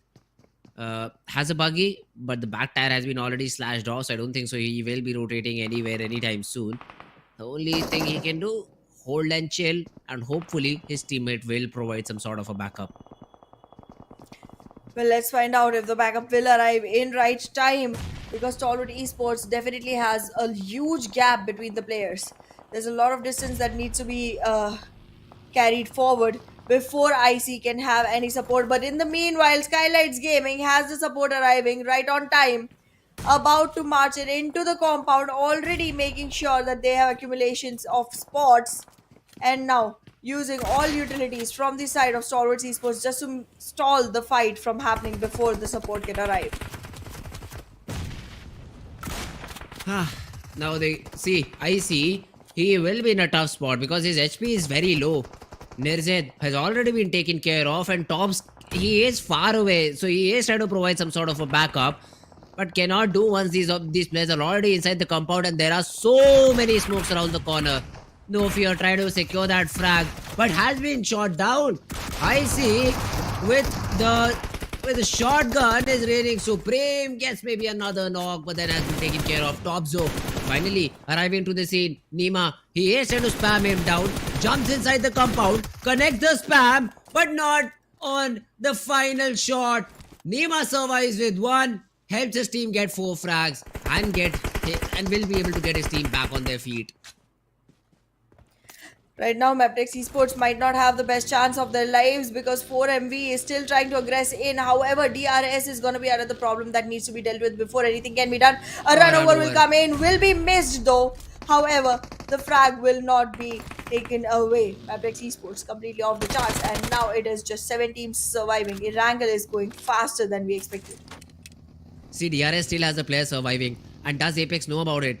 Probably not, but with this buggy run over that they have, these buggies are being used to just scout out information too. But now they'll have to move inside the zone. That's a bigger problem, I'd say. Getting inside the zone is never easy. But let's see 4MV if they are able to find a way in the zone or not. SKYLIGHTZ is the team that they'll have to beat if they want to probably take a compound. 4MV Baron spots out Delta, and with that, even DRS has been eliminated out of the game. Now, if you talk about the circle and the players already inside it, I see one team in the center. Clearly, cannot read their name, but fights are still happening between DE and between DEADEYES guys and ASL. Chari gets taken down by Slayer, sir. There is a Groza in the action. That means Slayer did loot the airdrop, and Precious comes over here, wants to provide some backup, but Slayer just joins his vehicle. Oh, no, never mind. I thought there was no other vehicle available, but there was one for Precious Sir inside the smoke. But ASL, yes, they've lost one player. They will not feel comfortable because of it. Absolutely, losing players right now is not going to be the best situation for any team. However, the center of the circle is going to get capitalized by bad intentions, and with that, they seem like they are intending to win this one out. SKYLIGHTZ Gaming, however, also on the northeastern range of the circle, making sure that they have enough cleared out area to scope, with one player working on a split towards the main road. Let's see if he's gonna pick up anyone. In the meanwhile, however, 4MB going in for a rotated entry into the circle, but I don't feel to seem that this would work out right for 4MB because there's three teams waiting inside. 4MV, the rotation will for sure be difficult. Let's see if they're able to find a spot. It's all the zone's already shrinking. All these teams only have 3 players, so there is no squad available with all 4 players surviving. So that's going to be a problem for BIT, I'd say, because they only have 2. Now, DEADEYES guys, sus. He has spotted the players of 4F. He takes a little bit of shots. Dog, the attention will be grabbed. And why did sus take those shots? I still cannot understand, because he still has to move inside the zone and now will be pinned by even ASL. But yeah, And let's also see by Sussex. Venom DE. How does he want to play it out? Let's see. Venom DE also trying to wait their chance into moving into the circle. There's only one player surviving, so they do want to squeeze in as many placement points as can be. Just want to make sure that the survival does not get hindered. So, gonna hold on to the location without much noise. Just waiting for an opening to be created for him to move back into the circle. In the meanwhile, however, DEADEYES guys aggressing forward with only 3 players onto ASL who do have more. But look at that. The knock will come in. Once the door opens, the spray will come in too. Not gonna risk that. Trying to find another way to enter into the house. But as of now, ASL unable to convert their shots. Oh, and they did not check the close corner, but it did not matter a lot. Because essentially, 4MV comes out to help. And now, they will help you by throwing nades in your face. The compound will be overrun. The mollies, oh, it misses. It has connected onto Apex instead. Dog, missing a molly, but it's good because it won't be able to take him down completely. DE, they have been spotted down. Baron tosses a nade, gets the knock, but Slayer with the counter knocks. Gets a couple, and it's all down to Doc. Now that molly really hurts, right? Now your mistake really hurts you. DEADEYES guys, in a 1v2. Dog is trying to convert, just trying to make the most out of the situation. Spot it down, probably will be third party anytime soon, and SKYLIGHTZ might be able to get that frag to their name. Now behind the rock, has been able to get that heal back up, but the information is being relayed for Dog because one of their players who is still knocked out survives. Slayer sir, tossing a few smokes, making sure that third party has been completely taken into account and taken out of the picture. But Doc still survives, and 4MV, slim chance, little hopes. But let's see if they can do something about it. Nah, nothing, because Nima just comes and runs over him. Well, 4MV will get eliminated on the 5th position itself with SKYLIGHTZ Gaming, DEADEYES guys, Venom DE, and Bad Intentions surviving towards the last 4. None of the names that we expected to see come up on top right now. All 4 fighting for that throne. As of now, SKYLIGHTZ Gaming working in a 2-1 split with 2 players going in towards south to deal with DEADEYES guys and 1 player, Nima, sticking around to see if Bad Intentions is gonna give away the position just yet. Venom D is still holding on from outside the circle. Domi still waiting for his chance to invade in once things start getting better. Deadies guys, precious sir. Just looting out, making sure he has the reset available and SKYLIGHTZ as well. Yeah, for a second I thought SKYLIGHTZ was in a lot of trouble. But now they seem to be fine. The reset is there. All 8 frags inside the zone. What more can you want? It's just a 6 zone and we only have 9 players remaining. So it has been a very quick Erangel game. Now Precious Sir has been spotted down. Mafia Ninja trying to just throw in some shots. Take down Precious Sir. That's not the case for now because those are just pixel peaks. You might be able to trade out damage but not the knocks. Now Nima throws out a smoke for him to feel a little bit comfortable around the angle he wants to play. Mafia Ninja still scouting out the compound. DRS CMF, in midst of all these battles, just holding their compounds, just surviving. Survival is gonna be a hard thing to deal with right now. You do gotta dominate, not only live by, not only pass by, not only exist. Because these teams, all of them desperately needs more and more numbers on the board. Right now, frag points alongside placement points are gonna matter. And that's a tricky situation because you gotta make sure that you get into fights and win, but you also gotta make sure that none of the fights are dangerous for yourself. Which is hard to do, which is so hard to do because once a bullet is shot, that's done for. Your position is given. You cannot recover that information. Dante, he's just proning in. I'm not sure why the players of Team BIT are playing so apart from each other, even though they are just 2 players alive. Degree and uh, Dante, they could play together and hope for a better result. But now, considering the zone has gone into, I'd say, Degree's favor, or is it Dante? I'm not sure. But they should regroup, is my point. Now, Deadeye's guys, they also had to leave their compound. And now there's no safety out in the open. You just have rocks and trees to work around with because I don't see any vehicles available for the side of Team Deadeye's guys. And now, if Dante decides to walk up and just cross the street, he will be shot down. So, hopefully, he has a vehicle hidden behind the compound which he can use to get towards the shack that his teammate is in. Precious Sir, though, still figuring out a way to scout out and get some information against the players of Team SKYLIGHTZ Gaming. Let's see if he's given something or not. Deadeye's, for now though, they have been able to get inside the zone. Dante has created sort of a smoke wall that he wants to use and get inside the zone with, all the way up to Degree, and Degree has also thrown a few smokes of his own. Now this final smoke blooms out. There's no spam till now from any of these players, but a problem has occurred for Domi. His HP is very low. I don't think he has any more heals left, otherwise he would have popped the medkit or maybe the first aid in. But now will be spotted down. Sussex will land the shots and Deadeye's guys will eliminate Venom DE. Venom DE off the picture makes it a 3v3v2 situation involving SKYLIGHTZ Gaming, Deadeye's guys, and Bad Intentions. I'm really hoping to see Deadeye's guys or SKYLIGHTZ Gaming or even Bad Intentions actually take a chicken for themselves. And now finally they are putting me in a situation where I can see that hope coming true soon enough. However, the jumps that will happen onto the leaderboard with this are going to be humongous, and that's going to be pretty beneficial for any team that makes it out of here alive towards the end. Right now, though, Bad Intentions completely in the crosshairs of Deadeye's guys might be the first team to get taken out of the map, and the final battle might announce between Deadeye's guys and SKYLIGHTZ Gaming.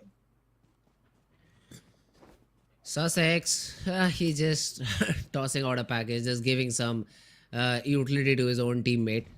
Now, SKYLIGHTZ, they have pretty much idea about every part of the play zone that is available now. Some shots have been taken onto Nima, but they have to be considered, and Mafia provides backup. Degree has been taken care of, and I'm not sure why would you want to fire some bullets on a vehicle that's moving, and only when you have 2 players standing. Now Deadeye's guys are also joining the battle. Slayer Sir just avoids the molly by a little bit, runs away back. It's down to only 3 teams where Dante is all alone now because Degree is down on the ground. Being able to recover Degree is not going to be a possible commitment here from the side of Bad Intentions. And look at that, Dante also being naded constantly. Soaks in a lot of damage, might not survive long, takes care of Degree, and now Dante is going to be the last man surviving, proning, roaming, trying to make Bad Intentions the team that came second. But no, that's not going to be a possibility. Every single person is right now having their sights set onto Dante, and Bad Intentions might just not survive long enough to see another fight initiate. Ooh, yeah, bad intention has been eliminated. Now it's just down to these two teams, and it's a 3v3. I'd say a higher ground advantage for Deadeye's guys, but because SKYLIGHTZ has fair idea about their location and Deadeye's guys don't have a lot of area under their control, SKYLIGHTZ could literally just pop out of thin air and just maybe able to get one or two knocks which they need to get in and maybe push out to the players of Deadeye's guys. Now Slayers are inside the buggy. Do we see some more runovers? That's the main question. Just gets out. Sussex outside the zone is trying to get the buggy back in. Now finally Slayer goes on to that exploration mission, finds a tree, finds a dip, I'd say, and wants to play around it. He is not facing in the correct direction because he just might get shot in the back. There's a nade that is being attempted on by Mafia Ninja. The first one lands but does not connect, and Slayer instantly quick enough to reposition. Repositioning is going to be quite difficult going forward because look at that, a lot of area scoping is coming in from the side of Deadeye's guys as well. No Fear walks out of the vehicle, tries to march in forward, but this vehicle is going to give way too much information to Deadeye's guys. However, that is not going to be enough because your aim has to be precise, precious, sir. This is not looking good. However, Mafia Ninja and No Fear have been taken out. It's a situation where it's a 1v4 coming in soon enough. A 1v3. Sussex. Or, yep. It'll be difficult. Mafia Ninja is low, but that nade needs to connect. Although Nima's nade will connect. 1 HP on the player. He will be taken care of. And that's the chicken they needed. Absolutely.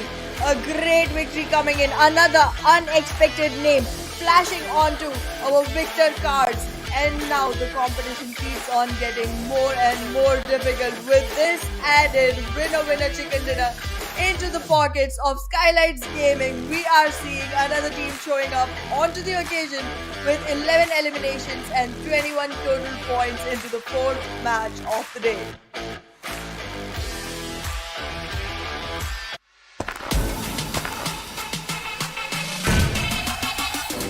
Make it clap.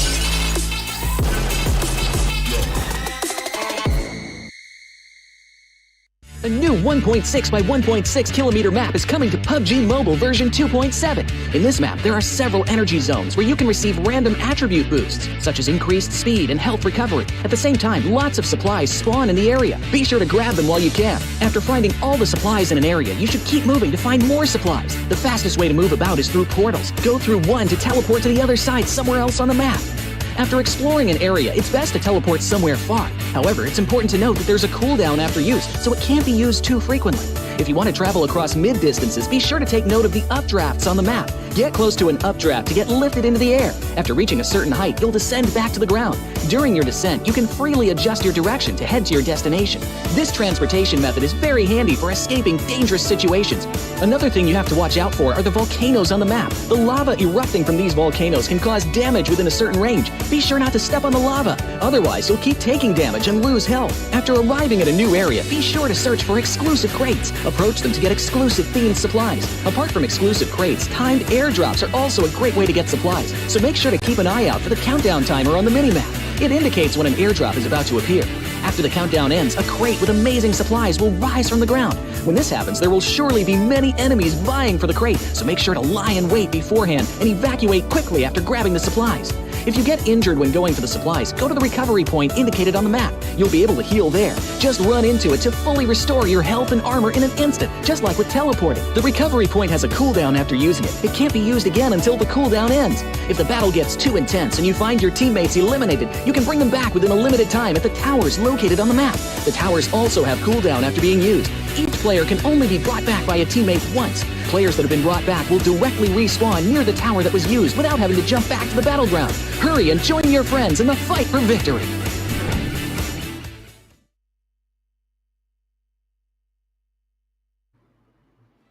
Welcome back everyone to PMPL SA 2023 Fall Season. I'm your host Ahana and with me on desk is Fritz. We have been seeing quite some new names coming up on top, serving their position right now. And this has been pretty exciting and interesting. However, this was the first time I saw a very cold last circle, Fritz. What's going on there? not a very cold last circle. I'd say this was one of those games where all the teams got eliminated so early on that we did not have a proper fight in the final circle.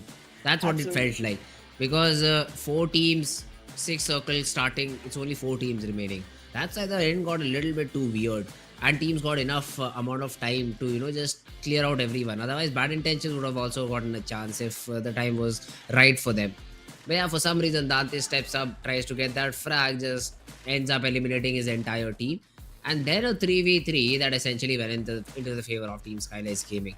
Honestly, it could have gone either way, but the way that DEADEYES guys played around it did not pan out for them. But at least a good Yeah. game. I mean, they get good points from this particular game. Of course, we'll have a look at the points table and everything in the following graphics. But yeah, overall, a great game of Erangel. A South Zone, again, not fair for most of these teams. Surprised to see 4MB not making the most out of it. They lost one player early on and then got third party. Decided to push out to the players of Team SKYLIGHTZ, I suppose, and were not able to win that battle. All because of one mistake that Doc made of that molly. Because if that molly went into the inside the particular compound, the players would have just flooded out one by one, and they could have just got those frags. Well, that did not happen, because of which an easy chicken for SKYLIGHTZ Gaming. Exactly. However, the MVP for the game has come in from the side of DEADEYES guys. Sussex Sir with 5 eliminations and 637 damage makes it into the MVP list for the day. However, the top players will have a lot more players joined in with Sussex Sir. It's gonna be No Fear, Slayer Sir, Dog 922 and Delta XX. Doc has been there for 4MB for a very long period of time. I mean, we'll also, I think, see the overall top fragging list from these 2 days, and I'd say Doc would be a member of that. But yeah, overall, a great game this time around. 4 different players, 2 players from DEADEYES guys. I mean, DEADEYES guys did have a great game in terms of number of elimination. So would love to see if they are able to topple the players of SKYLIGHTZ in terms of elimination points or not, and even in terms of total points, because the difference will be 4. I don't exactly remember how many points did SKYLIGHTZ Gaming get. So that's going to be an important thing to see when we do see the points table. But yeah, these are your 5 top players. Now talking about the match summary too, we'll see another interesting stat in terms of the healing done. That is something I find literally very useless, but we still have it for some reason. Because healing is important. It's a game of survival. It's not only about 6 taking times Mafia frags. Ninja. Yeah, 612, that's huge. How many times do you have? Actually, that's one of the numbers that I was actually confusing, would have been on the damage list, but well, the match summary does give you quite some hint into the match ranking as well. And look at that. No toppling happening here because 11 eliminations coming in from the side of SKYLIGHTZ Gaming as well. Yeah, then it's a great game for SKYLIGHTZ, because if they got 11 elimination points, 21 overall points, that's a good way. DEADEYES guys as well. 4MV also there because they got 9 frags overall, so 12 points for 4MV. But if we talk about the other teams once again, man, King of Spades, they get a good game, but they then fall to just the 9th spot with 2 points. Mabetex only 2 points. Stalwart Esports, a name which we were thinking that will contest against the players of Team 4MV. If they keep playing like this, the lead is just going to keep on increasing. Exactly, the difference between Stalwart Esports and 4MV is gonna get huger and huger if this is the way the numbers keep looking, and that would become hard to crawl back into, and it might even topple the position of Stalwart Esports and not let them stay on the 2nd position any further. So very careful is what Stalwart Esports needs to be, and I guess today is the last match is one which is going to be sat out by Group A. So I'm not sure if Stalwart Esports will get to have one more chance. I think this was the last match that they got to play. Oh, alright, so that means Stalwart Esports won't be playing this map of Miramar, and there'll be another opportunity for 4MV to increase their lead. Well, that's something that Stalwart Esports would definitely kick themselves in the back. Not a good day for Stalwart Esports. Probably they will perform better tomorrow. But for now, even the players of Team SVFL, I'd say, stronger FAKELOVE, only 1 point from that particular game. So these teams, they show up, they show us good games, but are not able to continue it for some reason. Exactly, the momentum is not favoring these teams, because I know 4MB is also not one of the teams that is doing consistent great Mhm. performance, but then they are covering up the lead and every single time making sure that they do stay on the top of the table, and that's good enough considering that you have at least a double digit difference between you and the second team. That's all that you can ask for from a team, at least in the first 2 days, and eventually the momentum can show up in the favor of 4MV. However, the same can be said for other teams as well, because a lot of new teams are popping up, and so are our players from all of these teams pumped up and ready to walk into the last match of the day that is going to be on the map of Miramar. Hey, let's go. Final game of the day. Final opportunity for all these players to show what they have got. All of them are ready. NBeSports on the top left corner seems like one of the players is just exercising. Probably following his teammate and say, yeah, you block me, I'll just exercise, I'll make sure my fingers are all warm and ready so that I can use them properly and get us a chicken. Well, all the way from right over El Pozo until right below El Azhar, the plane players who want to go to Parezio or Los Leones to actually make it to the top spots. I'm not seeing many teams actually contesting for Minas del Valle or Valle del Mar or anything on the southern island at all. So that's not going to be much worry for anyone. Chumasera might be populated by at least a couple of, but I'm not putting my bets onto that either. But yeah, this time, Stalwart Esports, as expected, is not going to be playing the game. So, again, a great opportunity for teams to actually come back in. However, I am not finding them to be that strong a team anymore as I was yesterday. Huh, okay. Let's see. For now, the drops, I don't see any sort of clashes. KS still go towards their ruins and all drop, just a split between ruins and probably Trailer Park, whereas Deathstorm and Faisal have just found themselves just corners of the map, surprisingly. So I do not know how they just managed to get so good loot from these spots and then convert it into a chicken. But hey, it's working, no problem. The same around the circle has gone all the way southwest. I'd say 10% of the area, the hills on the left are literally unclimbable. So basically, that area is unplayable. The other cities like Valadimar, Minas del Val, Chumasera now become surprisingly viable because you can maybe take a vehicle, drop there, go there, get your loot, and because the circle is somewhere around that particular spot, you won't have to rotate in after the second circle. Absolutely. You might get a great advantage right now if you choose to go towards Chumasera, Menas del Valle, or Valle del Mar, and that's going to be one huge advantage going forward. However, I'm not going to count Los Higos out either, because if you were to take the bridge, go on to Los Higos, acquire some loot from there, go on to prison, Menas del Sur, that's like a complete island all for yourself. The first circle does not even do as much damage. We all know that you are going to be able to make yourselves come back into the circle soon enough. And during the second circle, make your way through the Bella del Mar Bridge and again get back in. However, I think that's one of the moves that only a person like me would make, who's more interested in loot than fight. But our teams are not like that. They want to pick people off, so not gonna go there. None of them Mhm. gonna go there. Hmm. Yeah, well, no one drops in that particular spot, but stronger X Fake Love, they will be in an early fight against the players of DE Venom. And while DE Venom have been having some good games in the previous few times around, this time it's a very difficult start as Bekujin draws the first blood. The first blood has already been drawn, and the Venom not looking good right now. That early in the game, if you're losing players, and look at the HP on Riley, like that low HP is gonna be dangerous to work with. But yes, some healing is being done, but the slamming is also on its way. Stronger Fake Love already investing into the fight with full commitment, trying to move in, trying to find out the positions, shoot at the right spot at the right time, take two more players down. Refuse, doing a great job for Stronger Fake Love. Good shots, and they are able to get those 3 points. It's only Domi who survives now, who will, yeah, obviously just run away from here because that's a good decision. You know that you've already lost the fight, so let's just play for position points if you can. But again, another good start for Stronger Fake Club. Do they end today with a bang just like they did yesterday?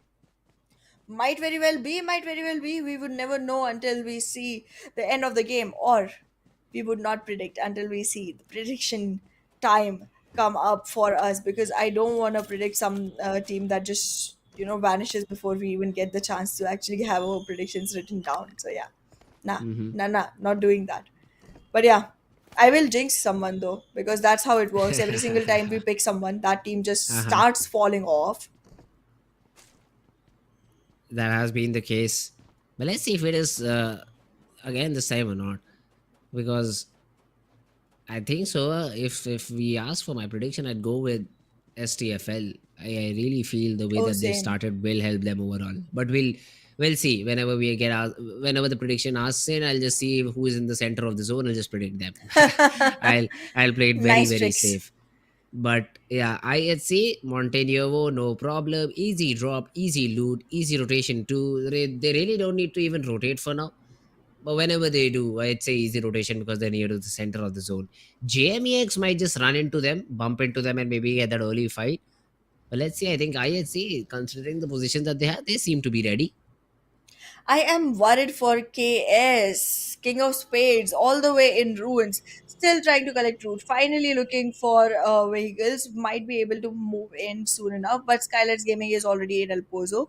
Soon enough, I am expecting them to come towards the main road as well. Trying to pick off KS. And NBeSports is also already very close to Faisal from the side of King of Spades. What is even happening? Why are the players so separated from the side of King of Spades? I mean, I get it. You got a chicken. Does not mean you're going to be able to single handedly fight off teams, because right now, most teams have all fours online. For now, I think they're just focusing on their rotation. So Faisal basically is their scout who will give information to the remaining players of Team KS, and according to that, they will drive around however they want so that they are able to find some good space. Faisal finds a compound, calls it clear, the remaining team comes out. But yeah, the problem is now they will have to see a lot of rotational clashes. I do see ASL as well, I do see NBeSports using the same road. So Faisal will be isolated for a little bit period of time, but it's all out of the remaining players of Team KS to show us how do they reach this player and reach this particular compound that Fazal is holding right now. I don't think it's gonna be very easy, because two teams literally between KS in a sandwich situation. And for once, the sandwich situation is much harmful for the bread itself. Like the surrounding players, the players of KS itself are on much dangerous situation. But look at that. This can turn the other way around, because right now SKYLIGHTZ Gaming and NB Esports initiating a war between each other might give a great third party occasion for KS, and XOXOX already prepared to take damage onto this. Yeah, well, shots are being exchanged. Now, KS, they are also trying to play the third party over here. And as soon as Fizboy sees that he will be overwhelmed a little bit, just falls back. He knows he's got 2 frags. He knows that there is a knock as well onto Nima. It should not be that they just overcome it and lose a few players in the process. So they are just respecting the position that the players of King of Spades have. They will confirm their frags and essentially fall back. Well, so far it back was a good idea to go forward with, because this time around being third party is just going to be something that's hurtful for the team itself. However, stronger FAKELOVE, even after a great start right now, still surrounded in Impala itself, are going to find it hard to come back into the circle.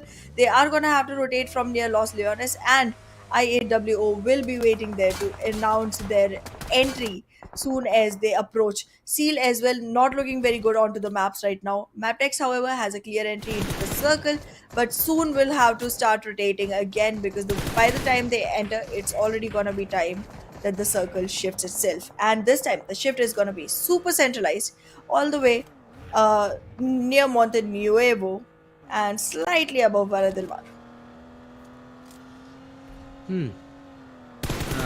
NBA Sports, they probably will secure their 4th frag, and they shouldn't have a lot of trouble securing it.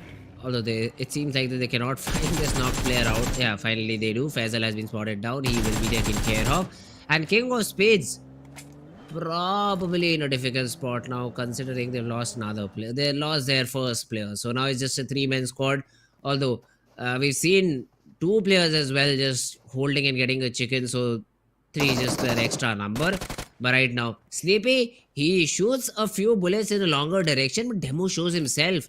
Could have been the surprise factor, but now, as soon as his information is revealed, he just uses the vehicles, fall backs to his own teammates, and will make sure he does not fall.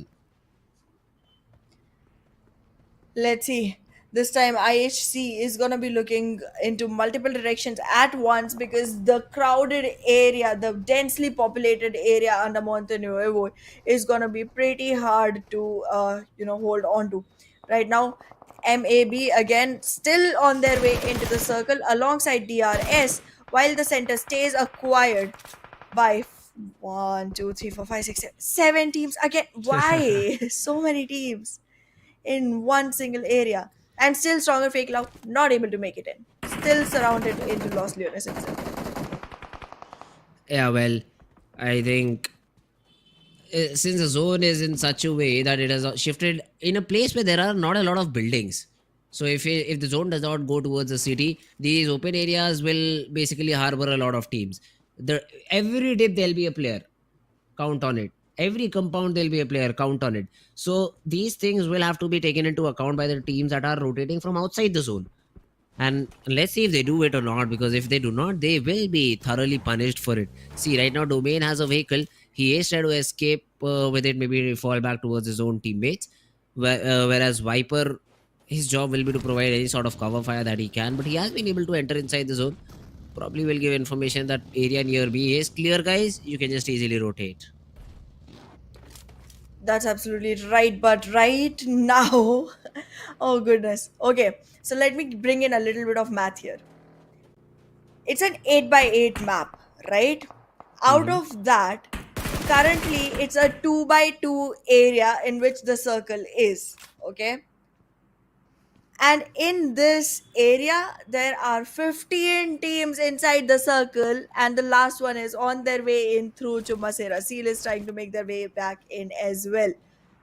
This is huge numbers, and the circle is shifting all the way towards the southeastern area. And Chumasera is going to be one of the areas that still gives you compounds to live in. And in that area, we see 4MV trying to make sure that the compounds are under their control. However, they're unaware of the positioning of Seal that is trying to walk back in behind their backs, and T2K that are walking in front of them. In the meanwhile, though, DRS is staying busy with their fights against raw officials, which can be third partied by JMEX at any moment. ASL and Roya, this fight will be interesting, but if it has to break out, I don't think so. Either of teams are interested to take this battle. ASL would, maybe because they have that higher ground, they have that height advantage against team raw official. But looking at the position that raw official have, they are just sitting inside a compound. They're not even peeking around the windows. So yeah, they really are avoiding that particular fight. The other side of the play zone though looks a little bit empty. Even now, after the circle has already shrunk, Chumasera will be an important city. But this third zone, as soon as it gets defined, that's the place I think where we'll see a lot of fights happening. Let's find out. Let's find out. Right now, I just feel like we might finally be able to see 4MB take their chicken for the day in this match. What Hmm, do you okay. think? T2K. They do not have a Okay. team to worry about. They have a team to their south. I think it's King of Spades. That Yep. that might use the Landrilla side rotation for them. I don't think so. They'll be running down that steep hill that there is in front of it. So T2K essentially have to just worry about who is in front of them. And considering the position that they have in their circle, the next circle is also going to favor them. Even if though it goes completely north, they have a lot of wiggle room around them. So that's why I'd say G2K will be my prediction for this particular game. And let's see. I mean, 4MV also has a decent spot, but they'll have to worry about Seal. They also have another team on the right hand side, T2K as well. So 4MV seemed like a dangerous choice to me. Alrighty, alrighty. Well, we'll find out. So far, you or me, neither one has gotten any predictions right. So, Yeah, not that's like we true. have much to lose, not like we have much to compete about. We're just being friendly here, okay? However, JMEX still trying to find their way back into the circle. It's not going to be very hard. They are literally on the line, and it's literally empty in their surroundings. However, Raw officials are going to have to worry about stronger fake love, and alongside they have ASL as well. Both of these teams are going to be hard to take care of at once, so they do have to pick their battles very carefully, which team to deal with first. And I would suggest go for ASL, because if you go with stronger fake love, you might have JMEX trying to third party right onto you. Yeah, well, for now, NBeSports is Kujin. I do see Sekujin in this compound, but there's literally a mole living with them that needs to be figured out and taken care of as soon as possible. But unless and until he strikes, I don't think so. He'll be a big of a problem. Deadeyes guys, though, Shifu is very isolated from his team, but probably the insurance policy or maybe a different angle if this particular compound gets raided. But what if Shifu sir gets slammed on? Yeah, Deadeyes guys will try to protect him, will try to throw in some cover fire. But if Shifu sir falls, that could really be the game. So he needs to play it out a little bit safe in the compound that he is. For now, he is just running all around. So ASL could have an easy target on their hands. Well, let's find out if the easy target is going to be converted just yet or not. IAWO, again, one of the teams that has a lot of expectations uh, onto themselves, still not showing up to the occasion just yet. Gotta show us their best game. And now they are going to have an opportunity on their hands with DRS and Deadeyes guys, both in proximity but not yet so close enough to actually go ahead and third party them inside their battle. In the meanwhile, stronger fake love right onto ASL, walking into the compound, trying to make sure that the building is under their control, bring in a complete bus, and now walking in with all 4 UMPs. The early battle, Chari, he is trying to connect some shots. Hasn't been able to do so. There are nades coming in from behind, but what? Refuse. It looked like he was not aware that there's a player in that particular area. Now ASL have that double advantage. Chari spots the player down. He's trying to take some shots. It just does not connect. STFL in a very tough spot. Assassin poking a nade. Has that opportunity. Tosses it out but won't connect. Will deal a little bit of damage, but that won't be it. And STFL, the players are slowly and steadily bleeding out. The first frag will be confirmed. And before Ventfil could even toss a frag, one of the players has been taken care of. Absolutely, and in the meanwhile, SKYLIGHTZ Gaming has also stopped breathing for now, for today. They have retired at the 16th position in the last match of the day. But however, stronger fake love trying to come back into the game. Is this gonna be the play that makes them victors of this one? Wendy, the last one standing, still trying to fight this off. I am not sure if ASL is going to be easy to deal with, because right now there are a couple of players still trying to march right onto Wendy. Assassin very close in proximity. Drops down to the ground just to make sure that it's hard to spot him. Assassin. He has to be the person he claims to be. Has to silently get some frags, because ASL as well, as soon as they get third party, there's not much you can do about. Now, Raw official, they understand that there are at least 2 teams in this particular compound, so they need to be very careful about how they move, but they're losing players left and right. Sleepy goes down, who was supposed to provide oversight, and now Raw official, they will be in a stronger position. Prabin gets that knock onto Assassin, and ASL one by one, they lose players. Gangsta might just be able to finish that frag if he wants to, but not for long. Because Jiggle comes in with the DBS, gets that final frag, eliminating ASL out of the game. Raw officials 3 frags for themselves, and the one fallen comrade will also be recovered soon enough. However, in the meanwhile, Mabetex Esports also got sent back to the lobby with only 12 teams remaining on the boards for us.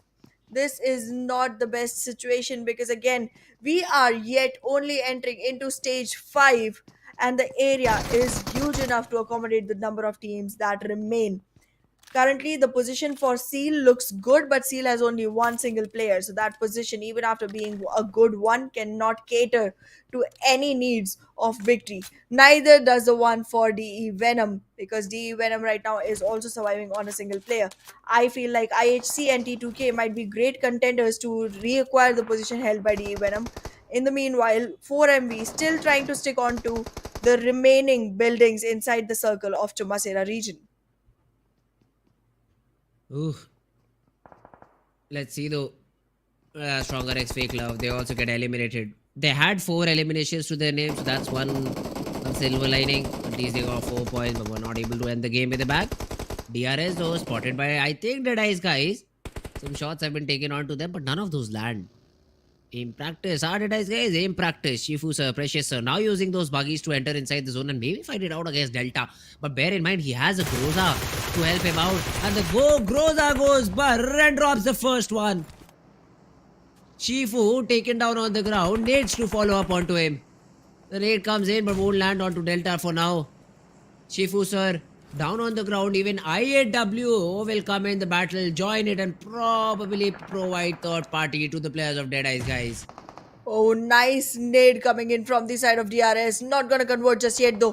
Following on onto Shifu sir will make sure that the frag is confirmed. Shifu sir still trying to survive inside the smoke. No connection just yet from the side of Delta, but still not a very difficult situation because DRS can make it through. However, the one person to be aware of is gonna be Sussex sir, because he is in an optimal spot to actually spot Delta and shoot at him. DRS though, they are able to get that reset on the edge of the zone. Have to move inside. One of the players at least has to. But DEADEYES guys, Precious sir will be given the revival. Soulless on the other hand gets a knock on to Turulav. But T2K's player will throw in a molly, will take care that Soulless cannot hurt his team anymore. Sussex though on the other hand, taking some shot, the third party is coming in. 4MV East manages to find that knock on to Viper. Viper gets completely taken down and that's a 6th elimination found by 4MV overall. 6 is a good number for eliminations just yet, but will 4MV be able to make it through? Because still 7 teams survive and 4MV with every single number is hoping to get the chicken. Because anything added with 10 just becomes much more bigger and a huger distance between them and Stalwart Esports. Right now, however, 4MV will be able to secure another 8 frags to the name and not a single player lost. And yet we are to see 2 of the players invest into the fights. In the meanwhile though, DRS and DEADEYES guys finally comes back into action, and in that again 4MV trying to take a piece of the pie with that third party frags coming in. It's all down to Precious sir and all down to Gyante I think on the DRS side. 1v1, Gyante has a shotgun, but the spray is good from Precious sir. Has 20 seconds to get those revivals too. So I think he will be able to bring both their players back into the game. Although they'll have to make a mad run inside the zone, which will not be easy at all. But let's see how do they go about that. 4MV versus T2K. Now this is a fight. Doke has already gotten up close and personal with the players of Team T2K. Let's see how does T2K respond. They have the zone. Whereas the players of Team 4MV do not. They have to push in. Although 4MV, the advantage that they have, the 2 players have a different angle onto this battle. So Doc could be a surprise element. But I think T2K, they are just withdrawing from this position. They probably want to go in a little bit more deeper. But Turulav, the only player from Team T2K who is still sticking around. Well, it's not going to be very easy for Turulav to actually make it through because XMPL is very far away to even come back into the picture and support. The vehicles have been picked up. T2K is looking for support, but on the other hand, 4MV already has theirs in hand right now. 4MV trying to make sure that this rotation does not happen, because if T2K has all 4 members on board, that's going to be a tougher fight to go forward with. Why is Smoking T2K screens forcing off. this battle? Look at the position Shouldn't, that one of yes. their guys has. They can just hold that position and play for the chicken. Instead, they want to gatekeep the players of Team 4MV. Hey, be my guest. Third parties is what you'll get. Now, Malik gets that first knock onto the Precious on the other part of the map. Mondo, though, is just running straight towards one of the T2K guys. If he continues on the same path, he might be able to get that one frag because the T2K players are completely distracted. Jin, now let's see if he takes that fight or not. Rig resets. Doc could be in trouble. The nade lands, but Doc moves in time. Apex, Baron, and East, they are the ones who are trying to provide some overwatch to Doc over here. Rig makes a mad run to cross the road and somehow is able to get there in time. Right now, it seems like the smoke screens are going to be good enough for 4MV to actually make it through with no much noise coming in from the side of Doc. He is going to be able to surpass this damage, but for how long? Because the smokes are running out. Finally, one more comes in, making it easier for Doc to surround himself and relocate with the group. But in the meanwhile, XMPL gets taken down. A lot of damage being dealt from the side of NB Esports, making things easier unknowingly for the side of 4MB. However, Mondo trying to pick up fights left and right with whichever team he can set his eyes on. This is slightly unstructured, but if it is working out for you, go for it. Mondo, he still will be able to reset and uh, get some good picks for himself. Now let's see T2K. 3 players surviving. A very bad decision, I'd say, that they made to fight against the players of Team 4MV, and now they'll have to just justify it. Look at this. The only player who is inside the zone for T2K will now be pressured by the players of Team 4MV. There is a vehicle that is now moving towards him that Baron is in. He's tagged up a little bit. Can he be taken down? Yes, he can, but that's from Sekujin. Now 4MV also lose a player. They'll be in a little bit of a difficult situation now. Absolutely. Will this be one victory that NB Esports has been consistently showing up for? Because they seem to be having a great chance of taking this one home. Great position, great opportunity. Nobody surrounding them to actually get in their way. However, Raw Officials is going to be the first team that they should be dealing with in the process, while T2K and 4MB try to manage themselves into the circle. However, the slamming comes in from 4MB and NB Esports tries to redirect the attention right onto Baron. 4 players, all 4 on the feet, ready to fight, but will taste defeat. Yeah, of course. I mean, T2K, they should be easily able to get this fight. But they only get one. And Rick gets completely eliminated because he's run over by Apex. Turula still has an angle on this battle. He could still play the spoil sport over here, but has to move inside the zone, so that is something he is prioritizing right now. Mondo though spots the player from Raw Official, takes him down. Praveen behind the red, so he might be able to get that revival. Malik jumps out ambitiously and will survive for now. Well, this survival is continuing, but for how long is going to be the question, because this is not about surviving anymore. There's a lot of players on every single team. This is about winning now. The survival point has already passed. But will they surpass it and reach the point of winning? No, they won't, because 4MV, they are getting taken down one after the other by T2K. Finally, the fight they were supposed to win, they will win. But the numbers on T2K don't look good enough for them to actually take the chicken dinner home. Mollies will come in trying to make sure that the cleanup is done clearly onto 4MV. In the process, T2K getting attacked by NB Esports from the other side. Yeah, that's the end for T2K. That's it. That's what it seems like, because these nades will mark the end of this last remaining player, unless 4MV can do something about it. Yeah, well, the nade, both of them connect, and Mondo will have the final laugh, and T2K, all because of their own mistakes, they've lost this. They had a great position inside the zone. For some reason, they wanted to gatekeep the players of Team 4MV, and they will have to pay the price for a hasty decision. Now, NBeSports, if you talk about them, 14 frags overall. What a game of PUBG Mobile that they've been having. Absolutely, 14 frags is a good number, and going forward, you are going to be looking at breaking the old record of 17. But let's see. Right now, 4MB with only 2 players surviving, stuck right between Raw Officials and NB Esports. Both the teams trying to make it through in some way or the other. NB Esports has their eyes set on both the teams, are going to be using utility to take 4MB down because the position is completely known. There's going to be another molly coming in. Baron is done for already, and this slam in onto Apex will be another benefit for the side of NB Esports, securing their position at least onto the second forward. Wait! Another nade comes in, making it dangerous. And right now, if you're reading the kill feed, this is the point where Raw Officials should be marching in, slamming in onto NB Esports, while a couple of players still try to seek revival. And they do exactly that. The vehicles are ready and roaming in. Nekojin, the first one to fall, and now Akaza has to win this duel. Has to win this battle, but drops inside the smoke. Just having some cover fire and jumps back up. Gets that knock, falls back away. He knows that Raw official will need some time to reset, but Sky spotted down. He also goes down. Raw official had such an advantageous spot, but now they've lost it. They've lost it. Akaz will be subjected to a nade, but will dodge it out. Will throw a one nade of himself and will drop down the last player of team. Raw official to very little HP, although Malik swings back out, gets that knock. Praveen and Malik, these are the two players surviving for Team Raw official. Now let's see how much can they do.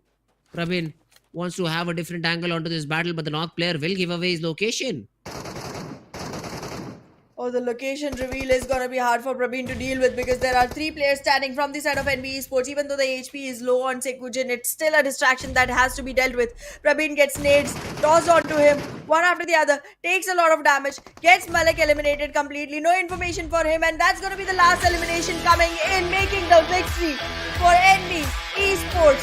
The one that wasn't even supposed to be theirs. This was so injustice because there was such a big opportunity for Raw officials to actually go ahead and acquire this, but NBeSports just goes ahead, acquires the stage and acquires the victory that they've been waiting for since day 1, finally at the end of day 2. Look at what they've got over here. 20 eliminations. God damn, man. 30 overall points from just one single game. And they are able to eliminate literally everyone on the server.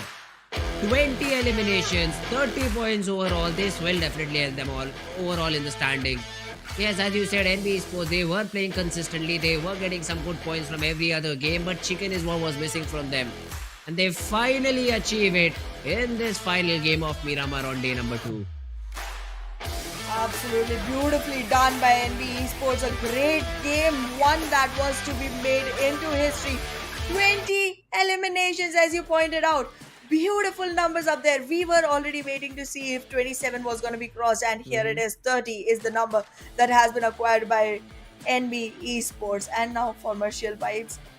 For now, sorry, the record has been broken. Maybe tomorrow again. Yeah, you might be able to come back tomorrow, but for the way they performed in I'd say day number 1, I'd say that still they are ahead in terms of the lead. So that is something that they'll have in their benefit. That's something that they'll have in their control. Overall standings is something I'm excited to see now, because NBeSports also performed in a very good fashion in this game. 30 points is not small feat to achieve, and yeah, 4MB did not have a good game. I mean, they sort of did top 5, still very consistent, got good number of frags too, so still a very good game. But yeah, it was a good jump indeed by the players of Team NBeSports. Stalwart could be the ones who will be dethroned from that second spot. But yeah, talking about the game of Miramar, MVP has to be from the team of NBeSports. I'd say 7-8 frags is what one of the players might have. Oh, it's actually set with just 6 eliminations. Then it's a team effort in terms of 20 frags. Absolutely. Sek with 6 eliminations and 902 damages secures the MVP status for himself. However, the way the game has been, the number of frags that have come in for the side of NBeSports, considering 6 is the highest number, as you said, it is a team effort. I think top players is gonna be completely hijacked by NBeSports. Why not? I mean, 6, that means 14 frags left between the 3 other players. Akaza with 5, Fizzboy with 5. We still have 2 players from 4MV, 4 Miracle Vibes. Probably they got what, 10 frags overall, 5 for Apex, 4 for East. I think one more frag could have been achieved by one of their teammates. So 10 frags, top 5. That's a good game. I thought they did not have a great game, but yeah, that's even better. Absolutely. And I can see overall 16 frag points from the side of NBeSports up here. So the one player that we are missing out on right now has 4 frags for sure. However, the match rankings. Commercial Vibes secures themselves the 3rd spot with 9 eliminations and 5 placement points on this one. I was trying to see if they had more, but the ones that made it into top players are the only ones who were actually able to squeeze in any frags at all for Commercial Vibes. However, NBeSports with 30 points, huge numbers up there. Oh, that's true. DRS though, not the best possible game. Again, just 3 points. Same can be said for all the other teams in this chart. I mean, SKYLIGHTZ Gaming, the previous game, it was like that they won the game. This time around, they get eliminated on the bottom of the leaderboard. So again, one of those games, one of those positions where we see a lot of teams after getting a chicken dinner. But now is the time to see the overall standings. That's something we would love to see. For MV still sitting on top, but the gap reduced to only 5 points, and it is only one team that is in contention, that is Team NBeSports. And even though SKYLIGHTZ got 0 points the previous game, they still sit on the third spot.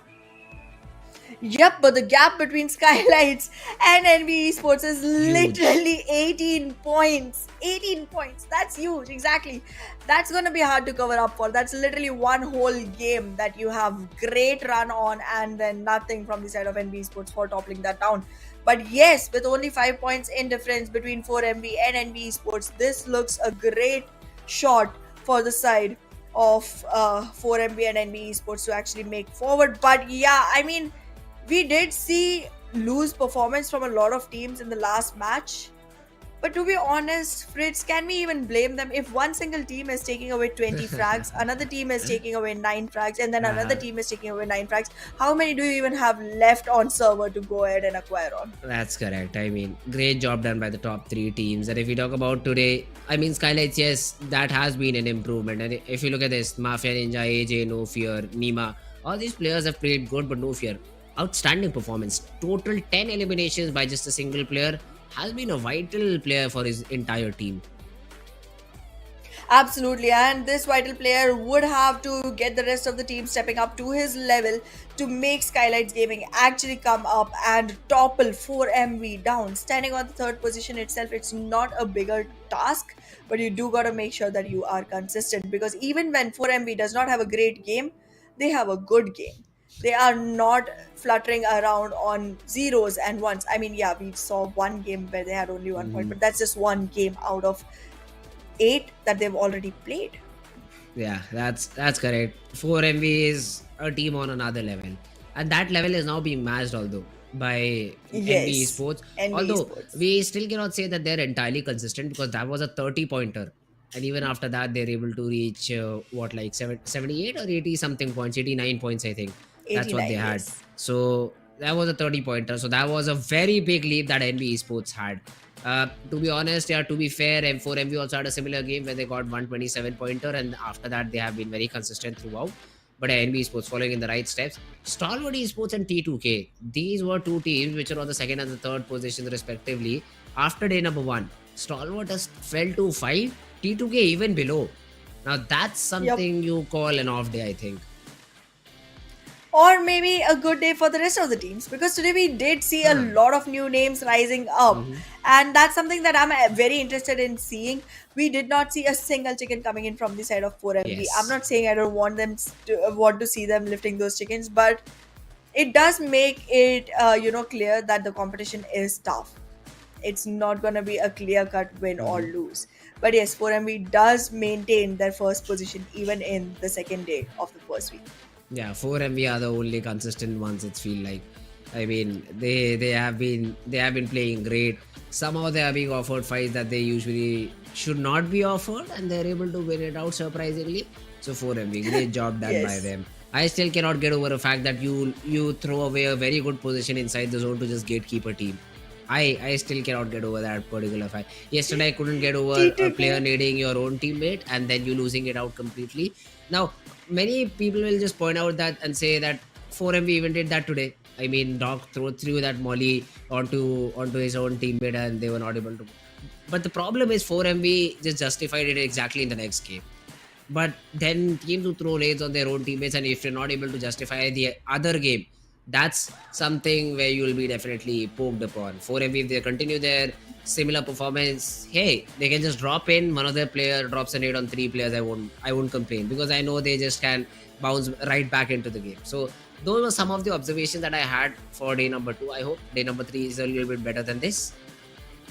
Hopefully, or maybe we see some new mishaps happening, because you learn from every mistake, and the more new mistakes you make, the better the learning process gets. That's what I believe in. So we'll come back tomorrow with more mistakes and more fun, more entertainment served right here, right for you. But until then, we're going to be signing off for today. I've been your host, Ahana Aiden, and with me has been Fritz for today. See you tomorrow.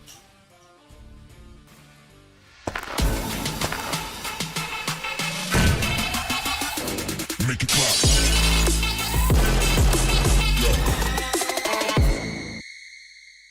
PUBG Mobile version 2.7 will be available soon. Let's take a look at all the new content. The long-awaited Dragon Ball Super collaboration is officially here. We'll be bringing you 2 new game modes for this collaboration: Dragon Ball Super themed mode and Battle Royale Dragon Ball Super.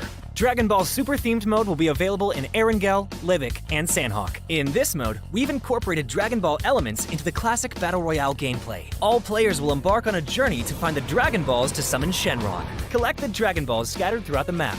The team that gathers all 7 will be able to summon Shenron at the Shenron altar and make a wish to obtain powerful buffs. Maybe if you're super lucky, you'll get 3 wishes at once. During the journey of collecting the Dragon Balls, players will obtain a type of energy called Ki during the game. Players can use Ki to unleash famous Dragon Ball moves. Players can obtain the Kamehameha by picking it up. It equips to the pistol slot. After charging, it will release a continuous high-damage beam. Bukujutsu is another skill that can be picked up during a match. Players can use this skill to fly freely in the air and make quick tactical maneuvers. The Senzu Bean is a new recovery item that is incredibly effective. The Dragon Radar can display the location of Dragon Balls that haven't already been claimed by other players. It can help you collect the Dragon Balls more quickly. The Air Car can carry up to 3 players. It's easy to put away and has better performance than regular vehicles. Tenkaichi Budokai, Kame House, Korin Tower, Dragon Ball Village. These are some famous landmarks that will appear in the game. Call your friends and explore with them now. The collaboration this time even has a hidden challenge, named Dragon Ball Trial. Win consecutively in the themed mode for a chance to take on the challenge. After accepting the missions, the team has to follow the instructions and gather 7 Dragon Balls. During the process, your team's location will be exposed to other players. All players will be drawn into battle for the Dragon Balls. To win the game, the trial team must successfully secure the Dragon Balls, defend the altar, and then summon Shenron. Are you ready for the challenge? In this standalone mode, named Battle Royale Dragon Ball Super, players can roleplay as iconic Dragon Ball characters. Use powerful, unique moves in a brand new anime-style map, and become the ultimate victor. There are 5 Dragon Ball characters in this mode. They are Son Goku, Vegeta, Ultimate Gohan, Piccolo, and Frieza. Select your favorite fighter. Master their skills to suppress your enemies and achieve victory in intense battles. In the new version, the new Ace 32 firearm will be made available on all maps. It uses 7.62mm ammo and has 6 attachment slots. What are you waiting for? Go try it out now. Furthermore, this update also includes a firearm attribute tag display. Newer players can go to their backpack to look at the tags of a firearm they've picked up to quickly grasp its characteristics. The new Cycle 5 Season 13 begins on July 18th. Be sure to stay tuned for the new season rewards. That's a wrap for the main new content of the upcoming version. For more information, be sure to follow our official PUBG Mobile community. Winner, winner, chicken dinner. See you next time.